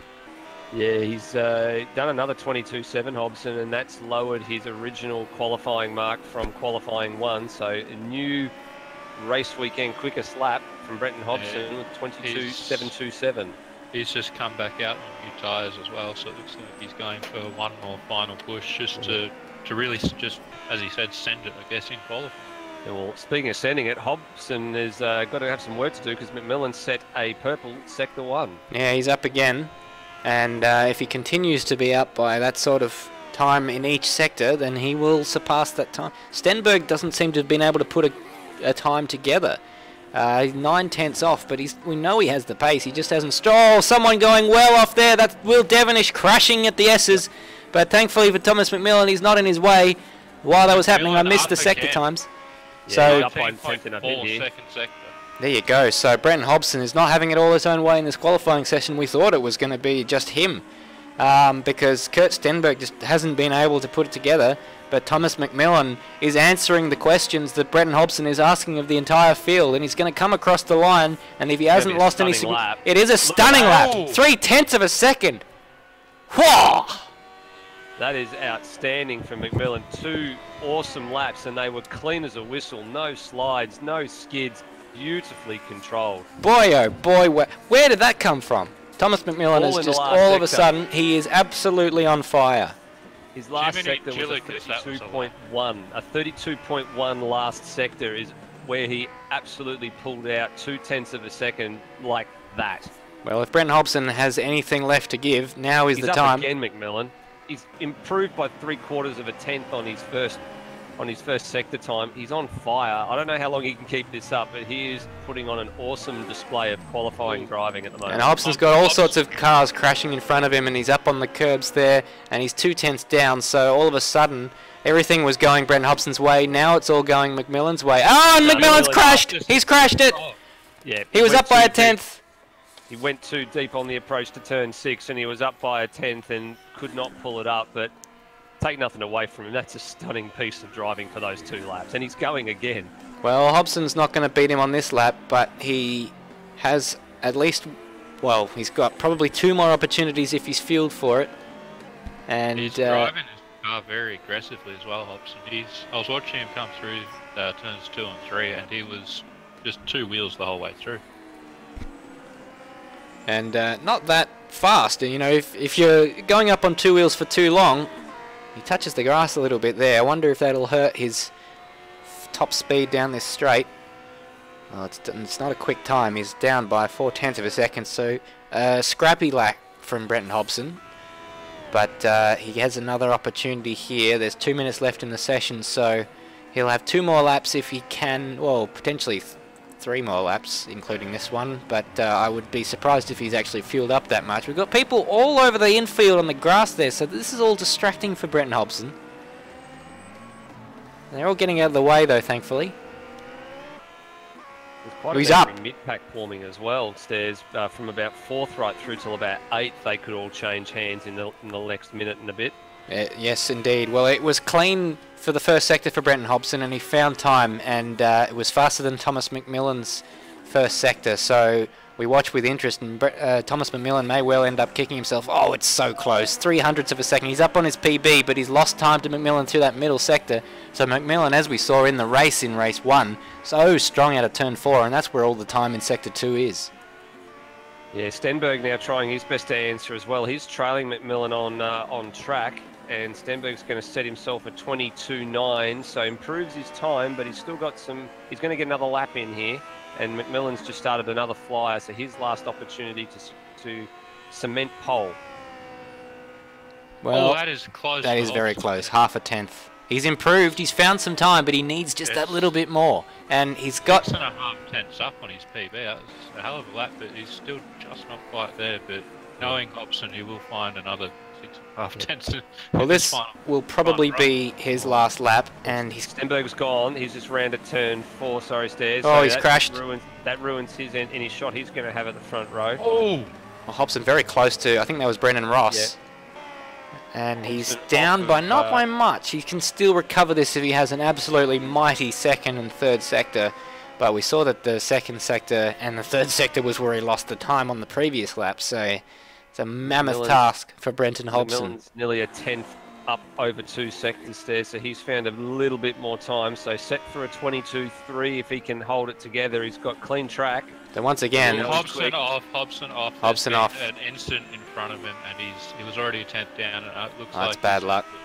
Well, this is too far off, but he did have to go through the grass. It's just academic now for McMillan. He'll probably end up doing 2 laps good enough for pole position, and indeed he does. He didn't beat his pole time, but it was only 0.04 of a second, and that would have been good enough for pole in itself. And I think you'll be mildly pleased with that one. What a performance from Thomas McMillan.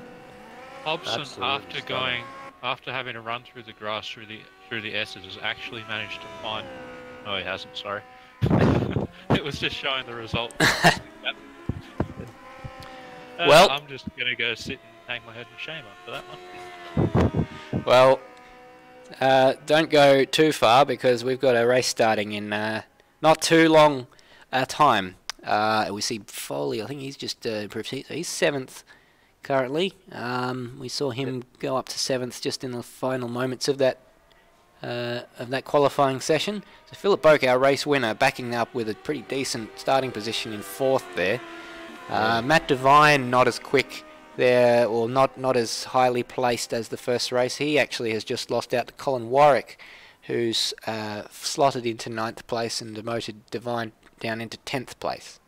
Yeah, that was a late exchange right at the death of that qualifying session, as there's 1 or 2 cars still coming around just to finish their laps off. But take nothing away from Thomas McMillan. He has absolutely stunned the field and put them on notice. Well, Stenberg will probably be not too displeased with only being 0.5 off the pole position, considering where he was sitting for the majority of that race. It was an improvement, but he still starts behind Brenton Hobson. He's basically they've been glued to each other for quite a while. Well, that top 3 is still starting in the top 3, just the order's a little bit muddled up compared to where they started the last race. And, well, Philip Boak had a decent advantage over Aidan Schultz. My goodness, Aidan Schultz and Will Devonish, only a thousandth of a second separating them. That's quite a surprise. So Aidan Schultz came across the line setting the time. I cut it off on my phone when I took a photo of it. But anyway, it was 1.579 seconds off Thomas's pole time, and Devonish 1.580. So such margins. The barest of margins. It's a bee's dick, as they would call it. Oh, I mate. believe the official... The epidermis of a one- bee's dick. I believe it's the bee's appendage in your comment. It is. And speaking of moments in time where... No, this sentence isn't going to work. We're going to have a quick break. I pulled out before I knew it was going to turn into something that it wouldn't work. Anyway, we're going to come back on the other side of this break, and we're going to have one hell of a second race. Don't go anyway, guys. We'll see you A soon. lot of people. It's important to men who do it well. When you're racing, it's life. Anything that happens before or after, just waiting. And it's lights out and away we go. It's a great start from Sebastian Vettel. Wink up off the inside. McLaughlin gets it to They run, but the Red Bull Racing man has got through. The champion's done the job. They're all gone. They're all gone. Tander's off. McLaughlin's off. Make room. Richard Petty and Dale Earnhardt. There's another 7-time champ. Jimmy Johnson wins his 7th NASCAR Sprint Cup championship.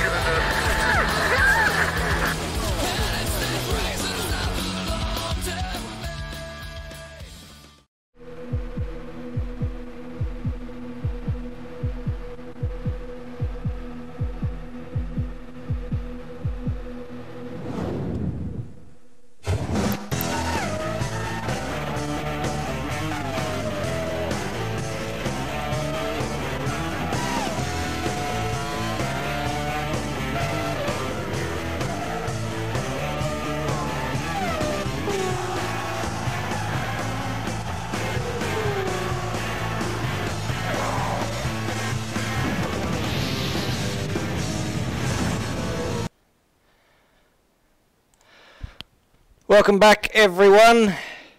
I've managed to untie my tongue in that ad break, and we're back ready, 5 minutes away from another race. And if the first race is anything to go by hell am I looking forward to it. Nether, what have we learnt from race 1 tonight? You take your opportunities when they arise, I think, is what we learned from race 1. And the guys that took their opportunities took it under the safety car at the prime time, when all the other leaders had gone on and were unable to come into the pits because the safety car was called as they passed the pit entry. And that's what set that race up for Philip Boak in that first stanza. And they'll probably be looking for the same thing again.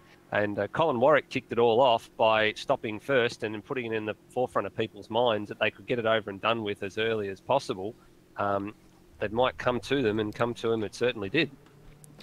Well, because the pit lane doesn't close as soon as a full course yellow is called, it makes me... Well, I don't know if people will elect to do that again this time, but we saw that... Well, Hobson told us himself that he was just at the wrong part of the track, just gone past the pit entry when that safety car was called. So it was the worst timing for him. I mean, there's only a window of about 10 seconds where that could possibly have happened, and yet it did. Yeah, just wrong place, wrong time, and it happens to everybody at some point in time. I've seen it happen in real life over the years as well, where you just miss it by a couple of seconds, or a couple of seconds, outside of making it work for you. But nonetheless, the cards fell the way they did, and that result for race 1 is in the books. And we've got another 15 laps to go. What I'll be looking for, those Stairs, is who elects to get the stops over and done with earlier, and where they are in the running order. Because if you're in the middle pack and battling away with someone there, you might just be a prize to come in and get that stop over and done with, and get out and get into clean air, rather than risk losing time to cars around you, or potentially being overtaken and make the situation worse for yourself if you come in the same lap as those cars. Well, absolutely. We haven't heard too many complaints about tyre wear in the running we've seen so far. So we wonder whether it's not too much of an issue that people won't be afraid of making that kind of bold call of pitting at such an early point in the race. That's true. I think we might see, well, we'll probably see a lot more people come in early, but I think we'll see a lot of people wait until either a safety car or a later stage in the race as well. Because the pit lane will be a lot more congested, and you're more than likely, if you are one of the last people to come in, to lose time rather than gain time coming through the pits. Well, we saw that with the safety car intervention too, Scruff, that even though half the field came in to pit, most of the drivers in the pit lane were pretty well behaved. So they managed to sort themselves out. Out of 14 cars, we only had one car that ended up with a penalty that had to come back around and do a drive-through. So I think majority of the drivers know where the limits are and know not to exceed them, and they know to keep it clean. What will be interesting, though, is to see, can these cars actually do the full race distance on fuel, or do they have to put fuel in to make it? They use very little fuel. They can comfortably make it home, I think. So pretty much they're stopping for tyres only, so it'll be those that opt to take 2 versus those that opt to take 4, or even, because it's a minimum 2 tyre stop, isn't it? So those that opt to take 2, or those that feel more comfortable taking 4, I guess will be the determining factor as to who comes out where in the pit order. Well, once they exit pits, I should say. And refueling is not mandatory, so they can make it the race distance. So you can save time by not having to refuel. Yeah, I think you'd be silly not to put enough fuel in to start the race and just worry about your tyres at the compulsory pit stop. There's no benefit to be gained by running lighter and coming in. I think the gain is probably going to be very minimal.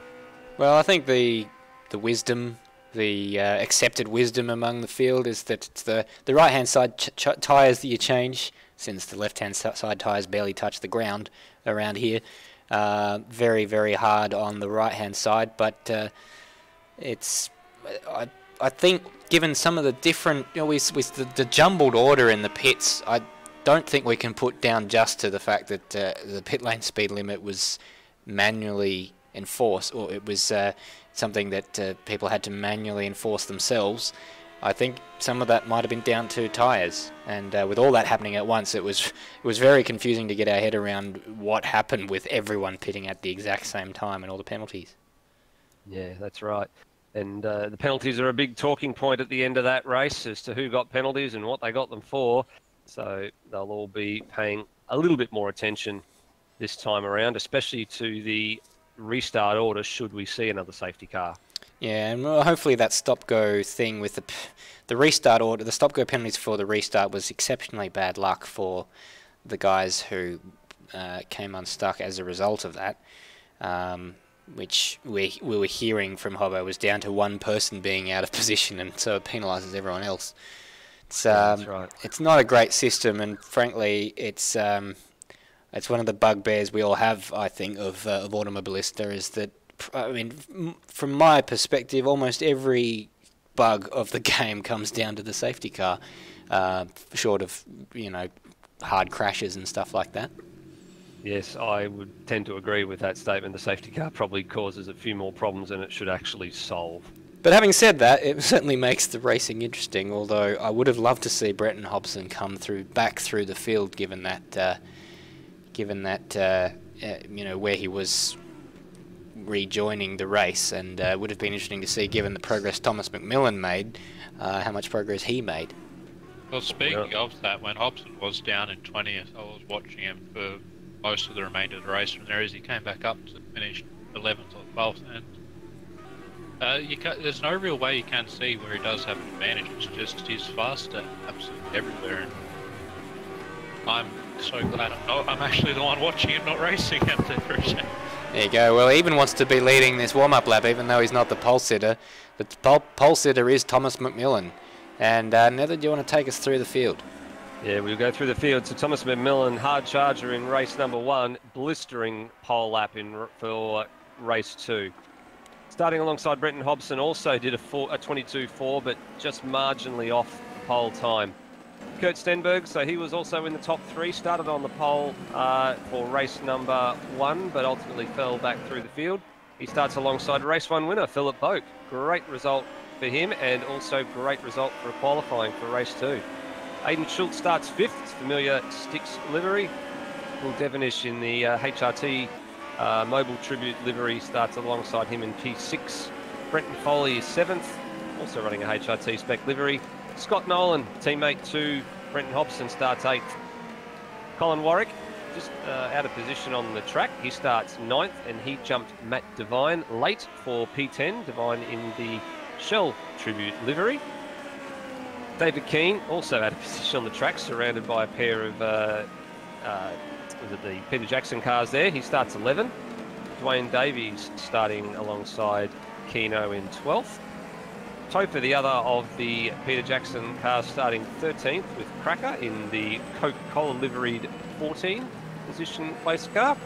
Brock Harvey a bit further down the field than he was in race number 1. He starts P15. Cam Rutledge occupying row 8 with Mr. Harvey. Luke, who finished 10th in race 1 in the Win 72 car, he starts 17. Brendan Ross starting from 18th in what should be a Red Bull liveried car, but is not. Mike Coulston, the second of the 2 Shell cars, starting on the back row alongside Glenn Miles in that Larry Perkins Tribute number 11 car. Yeah, so I think some of these guys need to remember which cars they're in front of and which cars they're ahead of on the warm-up lap, because they're all out of order there. And Thomas McMillan has overshot his grid spot by some margin and has to reverse to get back onto it. We saw this as a bit of an issue with these cars in the first race, and the game ended up resetting all of them that were out of place. That's actually been happening a lot lately. We run sometimes just short little sprint races in practice sessions, and you'll be perfectly lined up, and it'll you're out of position. Very odd. Well, Thomas definitely wasn't lined up probably before. Yeah. But nonetheless, they're all in the right spot now, and we're about to get racing for a second time at the Brock Harvey Invitational. The lights are about to be upon us, and I feel like I've gone a little bit early with my ramping up of my excitement of my voice, but nonetheless, here are the lights. We're about to go racing once upon a time, it was Thomas McMillan on pole, and he's got the inside there, but it's a good start from Brenton Hobson. He's going to look to go around the outside, but can Thomas McMillan hold it on the inside? And they're fanning out 3 and 4 wide behind. Can they get through side by side? He's going to escort him wide onto the gravel, onto the outside of the track, and Brenton Hobson has the inside for turn 2, and he's up through into the lead. Yeah, great launch from both guys at the start at the head of the field. As we've got a spinner back there, I think something that might have been helped. It looks like what was that? It actually did a quite pirouette and got going. I think that was Brenton Foley in the 98 car. Got a bit of a tap and did a full 360 and has recovered to the track, and he's now battling there with Brendan Ross. Here we go. This is McMillan's specialty down the back straight. He's got a run on Hobson, and he's looking to the inside as they approach turn 6, and he's going to go through into the lead. Brendan Hobson didn't even think of. Oh, he didn't think of defending there, and he's got it at the back there, and he's got the position back. There was a bit of collision, and all of this has allowed Kurt Stenberg to get through. Well, he looked like he was almost through up into second place, but he's all over the back of him. These guys make a single mistake, they're going to lose out. Philip Boak tacking onto the back of this lead group. Yeah, I was going to say, Boak's going with them as well, so he's still got some pace in that car after his race 1 victory. The top 4 kicking away, and the Snake forming behind them. Again, pretty well behaved. Good driving from everybody, as some guys starting to get their CPSs over and done with. So we got already Dwayne Davies in, David Keane in, and I think that is, I'm just waiting to see, it's Matt Devine also in. So 3 early stoppers taking a page out of Warwick's book. McMillan's up the inside again, and they're going side by side through turn 1 once again. Brenton Hobson going well wide, as is customary, and he slots back in front, and in fact, Thomas McMillan has lost out a few car lengths there. But look how much he closes up under brakes in turn 4. He's got so much more confidence than anyone around him. And whether or not he can get the run he got on the previous lap remains to be seen, but the slipstream seems to be pretty powerful with these cars. Yeah, it certainly does, and McMillan very, very confident on the brakes. Very, very confident all around the circuit. Brendan Ross also coming in to serve his CPS, but he was very slow, so he's got damage as well to be repaired. Hobson not defending at all, and once again going through side by side, and Kurt Stenberg with a watching brief again. Hobson manages to hold on to the place. I don't know how he's doing it. Oh, we've lost Aiden Schultz has rounded through the S's as well, Stairs, so he's gone off and into the tyre wall, so he's going to let the whole field go. There's another car back there as well. Luke outbrakes himself. I'm just trying to see who the other car was. Aiden Schultz having an awful time trying to get that car pointing in the right direction. I think it's Scott Nolan down as well. in 16th place now. Matt Devine's had a horrible start. He's 15 seconds behind Schultz, recovering in 16th. Devine and Keane, Dwight Davies and Brendan Ross is still in the pits, gone a lap down now. So Davies, Keane and Devine all already served their compulsory pit stops. So I beg your pardon. So not a bad start, just probably a good strategy call. Yep, so Coulston in, Nolan in. Who else have we got in there? Luke is in, Brock Harvey in, Cam Rutledge in, and there's that sad and sorry side of Brendan Ross is still in the pits as well. So obviously a lot of damage there, and he's actually getting going now. So he's been in that pits an awful long time, Brendan Ross. Well, the leading group in the 23s, Philip Boak has lost the position to Will Devonish somewhere along the line, so we've missed that. I don't know if that's... no, it wouldn't be a pit stop because he's only 8 seconds behind, so he's had a moment somewhere. The top three all line astern. Yeah, I'm going back to have a look to see what happened to Devonish, and Devonish looked like he slipped past on the exit of turn number 1. Oh, Devonish is having a moment currently. Devonish is dropping down. So he's either in the pits or... No, he wouldn't be in the pits. I think he's made a mistake somewhere. He's gone off at the S's. He's gone off at the S's. And he slipped down to 9th place. Same spot where Schultz went off on the previous lap, but he's managed to gather it up in a lot quicker fashion than what... well, Hobson's not under pressure for once into turn 1. If anything, Thomas McMillan is the one looking in his mirrors because Kurt Stenberg is right behind him, but I don't think he's close enough, especially given how strong McMillan is under brakes. But look how much he closes up. He's gone right back towards Hobson in the braking zone. This top 3 is really, really heating up, isn't it? Look how close they all are. Oh, it's amazing, and I really hope that they get their pit stops right on this occasion. Scott Nolan is the man a lap down ahead of him. He'll sensibly jump out of the way. He doesn't want to hold up his teammate, and he is now a lap down. So Scott Nolan not having the race he would have liked, but Thomas McMillan in the slipstream, so powerful in these cars. Yeah, Nolan and Coulston are both gone a lap down. They have served their compulsory pit stops. Brendan Ross has had another moment. He's retired from this race. Oh, it's formation flying as they go through the S's. They're nearly contact there, but Brenton Foley, Brenton Hobson, beg your pardon. God, I've made that mistake so many times. He's so good at seeing when a car is alongside him and just giving him the space and maintaining the position. Oh, and Thomas McMillan is all out of shape down there, and he's lost out his score. He's going to have to give that one back. He rejoins well ahead of Hobson, but I think if you're Kurt Stenberg there, you're a bit annoyed because he really ought to have lost the position to Stenberg with that mistake, but he's really not been punished at all for it. No, he certainly hasn't, and there might be a few words exchanged on that one, but nonetheless, it's as they were. No damage done, but Stenberg now monstering the back of that Nissan replica car on the way to turn 1, now through 2 and 3. I think it's only a matter of time before we get an exchange of position there, but they're doing very, very well, giving each other plenty of room, which is great to see.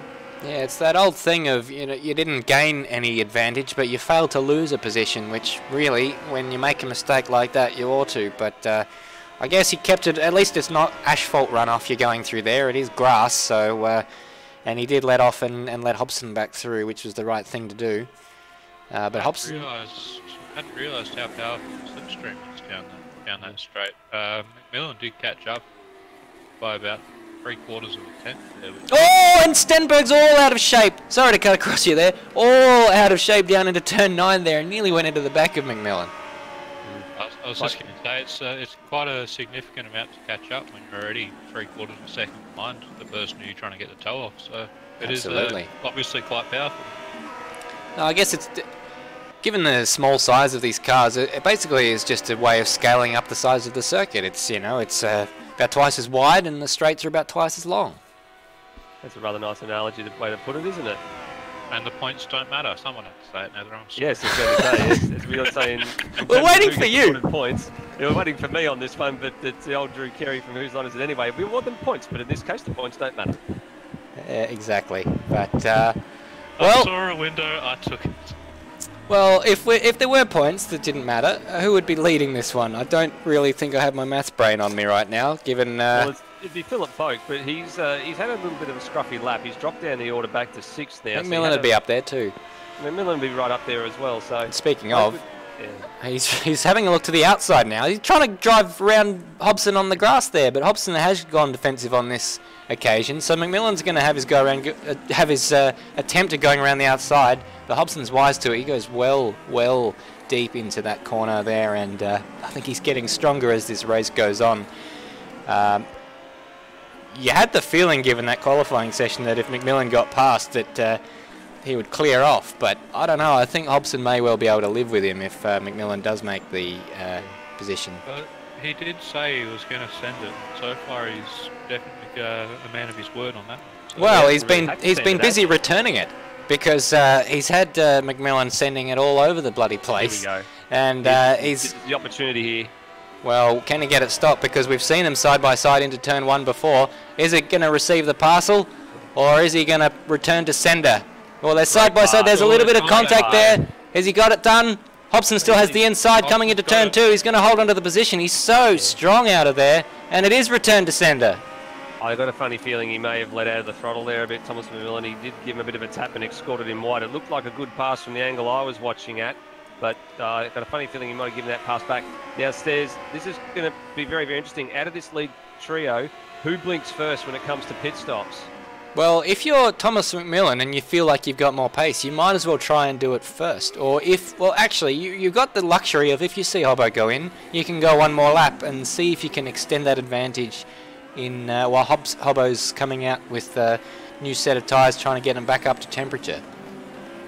Yeah, you do get the feeling that McMillan may be a little bit quicker than Hobson, but Hobson is just being so aggressive in this race. He's getting back through immediately and just not giving McMillan a chance to lead and try and extend a gap.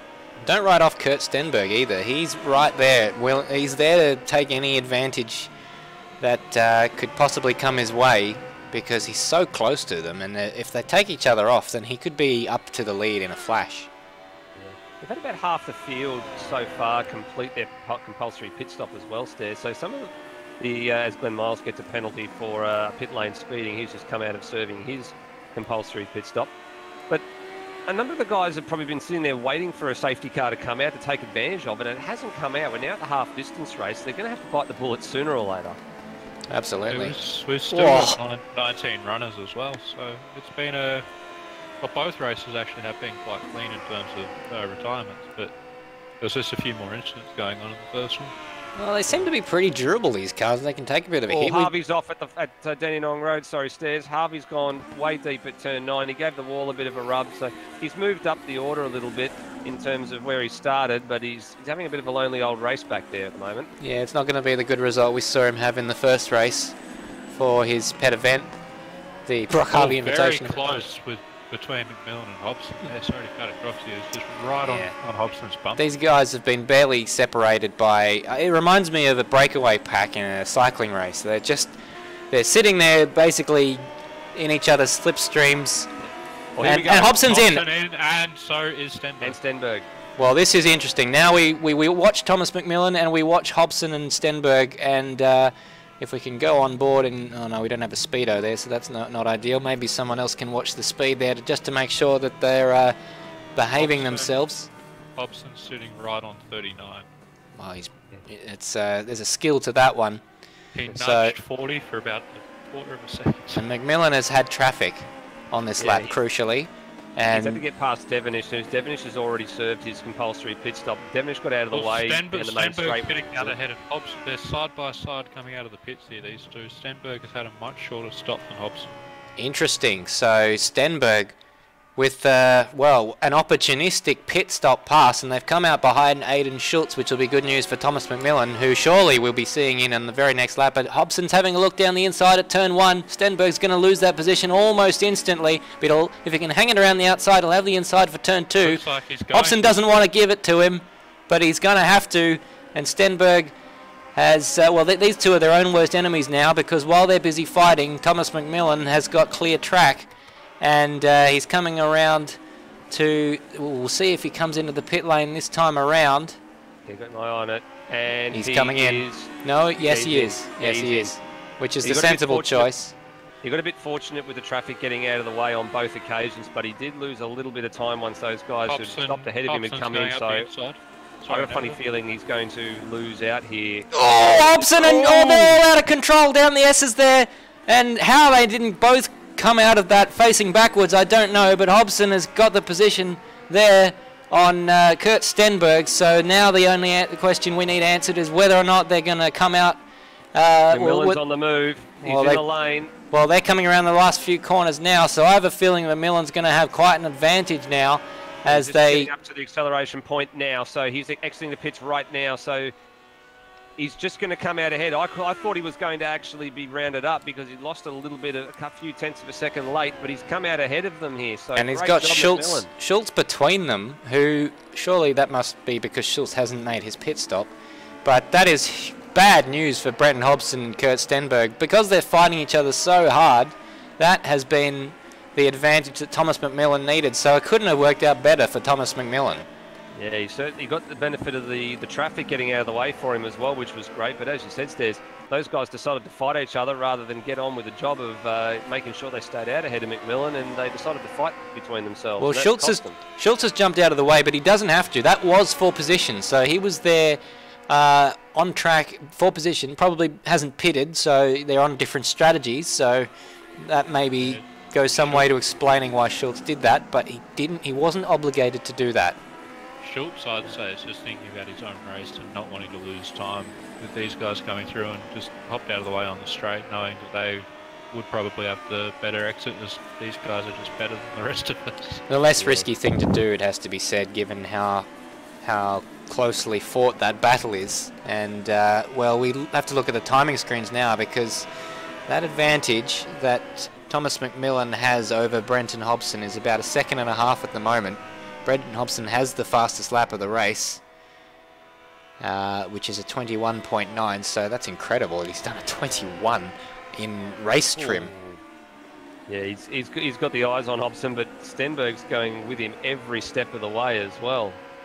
Well, to use Bagsy's phrase, he's hanging onto him like a baby sloth hanging onto its mother, and hasn't really wavered from that position for the entire race. He's been within a few car lengths of Brenton Hobson for the entire race. Last lap around for everyone. McMillan had an out lap of a 35.5, but we'll get a representative time this time around. But it looks like they're closing down the gap ever so slightly with every bit of tarmac that they travel across, as one of the shell cars getting out of the way there down the back straight. And they're running out of time. If this pair of cars, can they bridge the gap? I mean, Stenberg a little bit loose. He was very loose there. Oh, and very loose out of 9. Whoa! That was fun. Brenton Hobson gets a few car lengths out of that. And Hobson is he's scraping little bits off the margin to McMillan. He needs more than little bits, though. There's 4 laps left. He has to find something in the order of 3 tenths. He's found 2 tenths in the third sector, but as soon as they get on the straights, McMillan does seem to have the higher gear ratio. He's just able to pull away just a little bit again. Well, it's certainly working for him. There's only a tenth between them on that lap around as well, so he didn't gain very much, Hobson, but McMillan very, very wide or loose across the exit of turn number 1. And he's only got 1 car ahead of him on the circuit. McMillan has lapped traffic. Oh, and Hobson's on the curbs there, and that would have cost him a bit of time. Yeah, he's lost about 3 tenths going onto the curbs there. Everything that he gained in that last lap, he's lost now, Hobson. So that's disappointing for him. Yeah. So, well, we apologise to anyone else who hasn't really got the airtime, but this has been such a scintillating battle with the top 3 covered by such a small margin. Matt Devine has had an incredible drive up into 4th place here.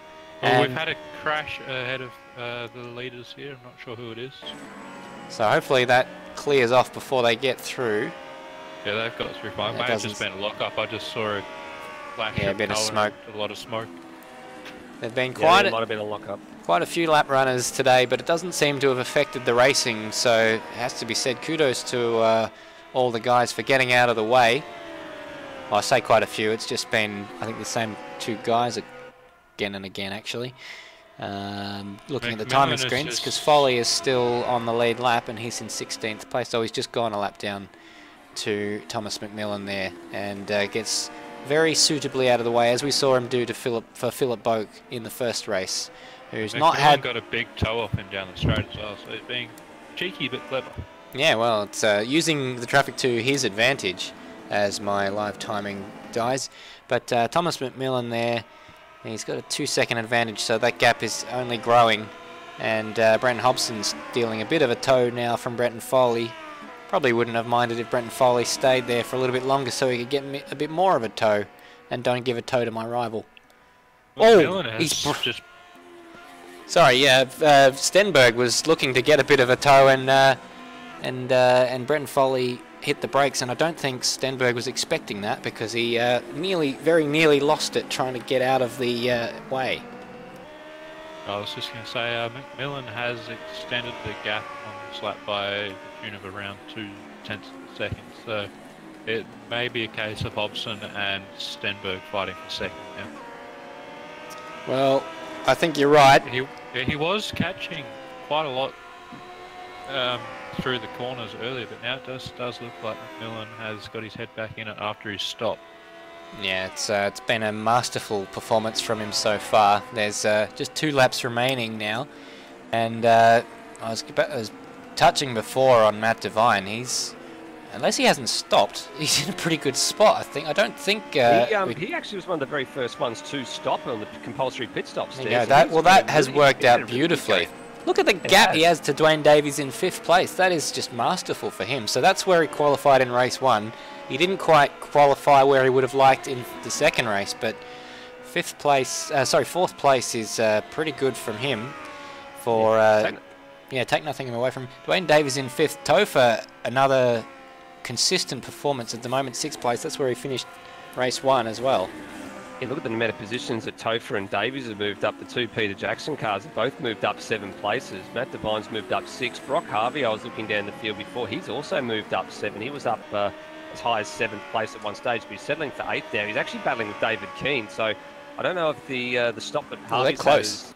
And there's been a change of position there. They're side by side, and David Keane... just keeping him and watching holding him off through turn 1 here. It's actually Cam Rutledge and Will Devonish are buying into this 4-car battle as well as we're on the penultimate lap. This is the positions 8, 9, 10 and Brock Harvey had a moment now, and there's been a contact there, and there's a spider in front of my car, in front of my screen, and my goodness, that's Brock Harvey's lost that position there through David Keane up out of 4. What a run!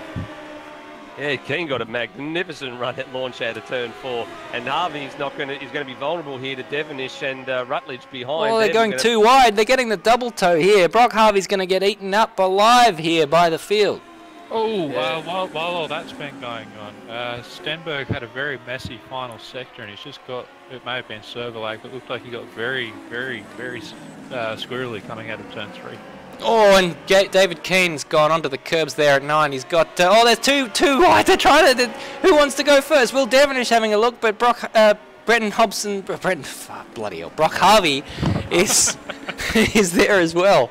And Devonish is the loser out of that one. So they both wanted to take advantage of Keno's mistake, but they couldn't do it because they were both trying to do it. And now Devonish has a run on Brock Harvey. Yeah, Rutledge just dropped off the back of the pack a little bit, but also Cracker's coming into play here as well. So these guys continue to trip over each other. The Coca-Cola number 4 car might sail through the lot of them. Absolutely. Well, it's the final lap, and we've got to go to the leader because he's coming across the line to win the race now. And here he is. We nearly missed it. Thomas McMillan wins the race, and what a well-deserved winner. Brenton Hobson finishes second after Ken Stedberg, bit of a distant third after how close he was for the majority of that race. There's a bit of tank slapping going on at turn 4. Oh, and it's Devonish is the loser out of that. Devonish. Yeah, Harvey saved it. Harvey had a half spin and manages to save it. Devonish didn't. Sorry, it was Rutledge who was spinning. I was thought it was Devonish. I misidentified that. Apologies there. Yep. But Crackers sailed through the pair of them. Well, he's done well, and Keno has managed to hold on to 8th place so far. And Devonish, he's certainly in the right place at the right time there to gain positions. Cracker up into 10th though. Brock Harvey with a fair bit of damage by the looks of it. Quite a big dent in the right hand side door of that car and struggling to get it stopped at 9. And he'll go across to finish. It's all really close considering there. Aiden Schultz up into 12th place. I think Aiden Schultz might have a tilt at 11th place here. If Brock Harvey's nursing an injured car and he doesn't get the exit, It's going to be absolutely close side by side as they come around. Hayden Schultz is going to get it on the line. 11th place to Hayden Schultz. Yeah, he got it by a half of 1/10. So that was because Brock Harvey just couldn't get it off the line of the final corner. Couldn't get it out of the corner because his car was damaged. Luke's doing some donuts there. Has he actually finished? Yeah, he's a lap down, so he's 14th. And Brendan Foley, 15th. Boak, well, 16th. It just didn't quite go his way for that race in the same way we saw it for him in the first race. Mike Coulston was 17th. Glenn Miles in 18th. And then the DNFers were Scott Nolan and Brandon Ross for a 20-car field, a little bit less than what we saw in the first race. And what is that noise? I don't know. Anyway, that was race 2, and it did not disappoint. Nether did not disappoint. No, certainly didn't disappoint. The lead trio was certainly line astern for most of that race, and the strategy is what sorted it out at the end of the day. And it was a matter who blinked first, and McMillan kept going, and ultimately the overcut, as we like to call it, worked out perfectly for him. Well, one of the stars for me in that race was Matt Devine, from where he started to get up into 4th and basically not be challenged for 4th. There was about a 15-second gap behind him. You've just come off the win in the Rookie Cup, and it's a pretty good result in this event in racing against some really pretty quick guys, Matt. Yeah, no, that was fun. It's a bit of a redemption sort of thing from the first race. Tell us what happened in that first race as well. Yeah, we were on the safety car, and we went into the pits, and it told me to stay behind Kurt Stenberg, and then it just sort of went, you're ahead of someone you're not meant to be. Like, I was right behind Kurt, and then I just got a penalty. So that was it. There you go. So not your fault at all with that one. I'd like to think not, but no, this one was good. I didn't want to get caught up in any accidents, so I just pitted on the first lap and tried to do my best consecutive quality laps from then on. There you go. Well, it worked out, and certainly the strategy, we were sort of talking about it in the box. We thought that may well be the strategy to go for, and it worked out for you.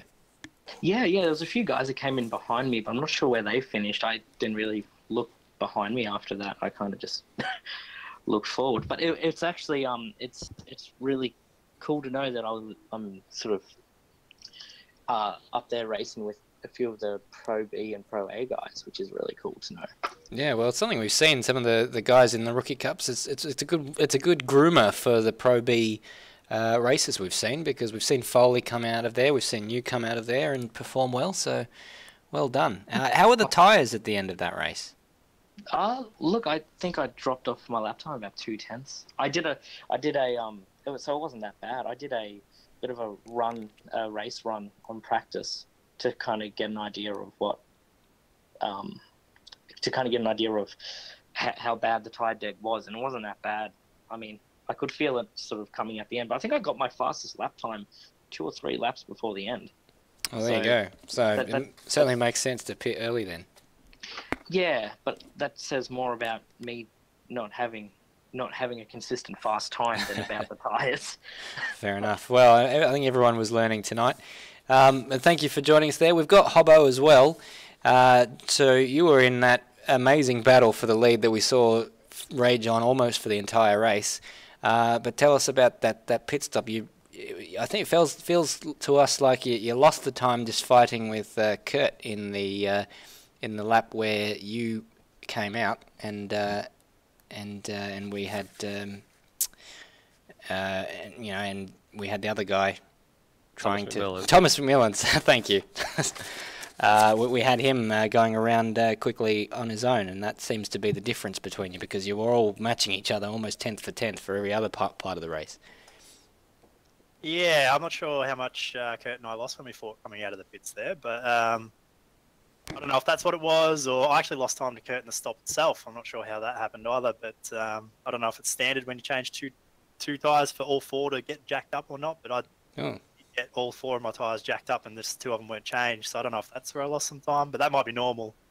Not sure. Someone else might be able to confirm that. But we, lost the time there 2 seconds and was just out of the draft and weren't quite quick enough. We set some good times in the back half of the race, but just couldn't get back into the tow. So maybe if we could have gotten a little closer, we might have been able to pull it back in. The tow seemed to be very strong, so it would have been interesting. But nonetheless, Thomas drove super well at the front, so couldn't catch him. I'm very disappointed. I felt robbed because I wanted to get a win this thing, and I was all set up looking for a good run at the Gold Coast. I thought I had a really good chance there, but either way, the first race did not go to plan, and I was quite upset about that. So second race, I was all guns blazing, ready for the win, and Thomas came and ruined it.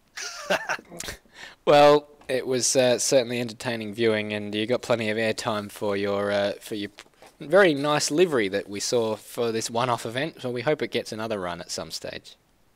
Yeah, thanks. It was a really cool looking car in the end. I was pretty happy with how it came up, and I know Scotty didn't have the best night, but hopefully he got a bit of airtime as well because his was looking just as spick in the alternate stripe. But the car looked really good, and for all the complaining and everything with the results and everything, I have to say that second race was a hell of a lot of fun. That battle for the first 6-7 laps, that was amazing. I really enjoyed that, and I hope it was good to watch. It certainly was fun to be a part of. Well, I couldn't agree with you more. We've actually been joined by our race winner in the end, Thomas McMillan. You were pretty strong in that first race, making up positions and getting into the tow, and the same could be said in the first race. Tell us about your incredible qualifying session and the race itself. I know the car just felt really good and just gave it my all and put it on pole, and Hobbo got the jump in the second race. Just stuck behind him, and I managed to get a good stop and just pulled away from there and took the win. Oh yeah, did you have any thoughts during that battle about what you would do with your pit stop? Were you planning always to do the opposite to whatever Hobbo did when he came into pit, and you decided to stay out one lap longer? I had no idea when the pit. I saw Hobbo pit, I was like, I'm too close to him. I didn't have the reaction time to actually run into the pit, so I went another lap. And obviously him and Stenny were battling and lost a bit of time, and I pulled a gap on him, which is quite good, and ran away with it. Well, you certainly did, and well, congratulations on a richly deserved win, and for giving us a hell of a battle for the first half of that race. It was fantastic to watch. Yeah, that battle, that was awesome. Those first 6-7 laps with Hobbo and Stenny just sitting behind, that was great. Good respect from Hobbo. Good racing room, just hard racing. Really enjoyed it. Excellent. Well, Brock, your pet not to say your pet event, your namesake event, the Brock Harvey Invitational. How do you? I bet you're sick of me saying that now. How do you think it went? Did you enjoy it? Are you looking forward to this becoming an annual event?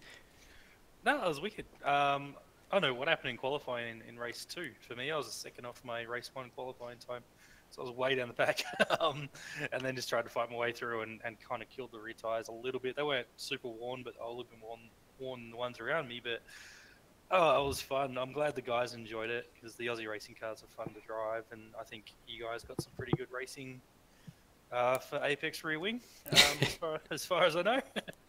Yes, I think that the stream will be very enjoyable on the watch back. Good to hear. I know. I think the next one we'll have to do the Matt Williams Invitational. I look forward to seeing whatever that may well end up becoming. Free reign. Free reign. Everyone just picks whatever they want. That'll be interesting. Anyway, that pretty much wraps us up. Nether, closing thoughts? Well, at the end of race number 1, I made the comment that you take your opportunities when they present themselves, and it proved to be exactly the same in race number 2. Thomas capitalised on his opportunity when Hobson and Stenberg went in and got the lap time down, and that gave him enough of a margin to get out ahead of them, and he took control of the race from there. Same with Matt Devine. stopped early, made the most of his opportunity, and he's come through to finish 4th. And we've seen it in race number 1 as well. The guys that stopped early had the distinct advantage when the safety car ultimately intervened. So it's proven that when you have an opportunity and you grasp that with both hands, you make it count for every cent that it's worth. And the guys that did that the best certainly came out on top tonight. Yeah, absolutely. And it wasn't quite as attritional as we thought. In only 2 DNFs in that second race, the mid-pack was such a closely fought affair. We couldn't do it justice, unfortunately, because the battle for the lead was so close, but seeing all those positions swap around on the final lap was quite something.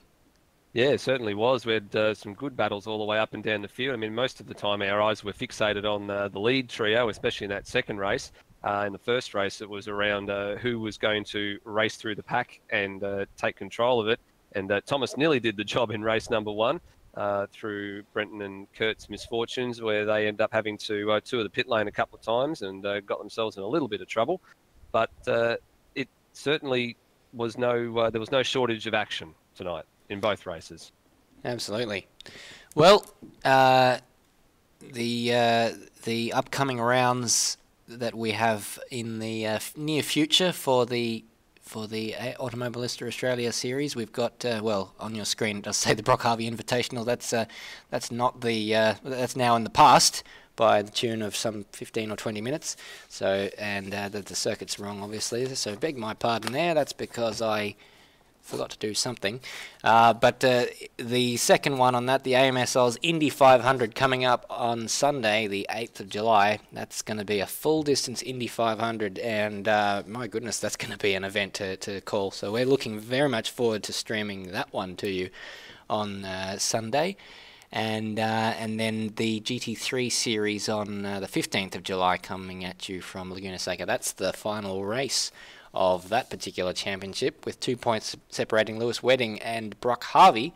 So we've got some pretty exciting racing coming at you very, very soon indeed, and we look forward to bringing all of that to you in the near future. In the meantime, bye for now, and thanks for watching.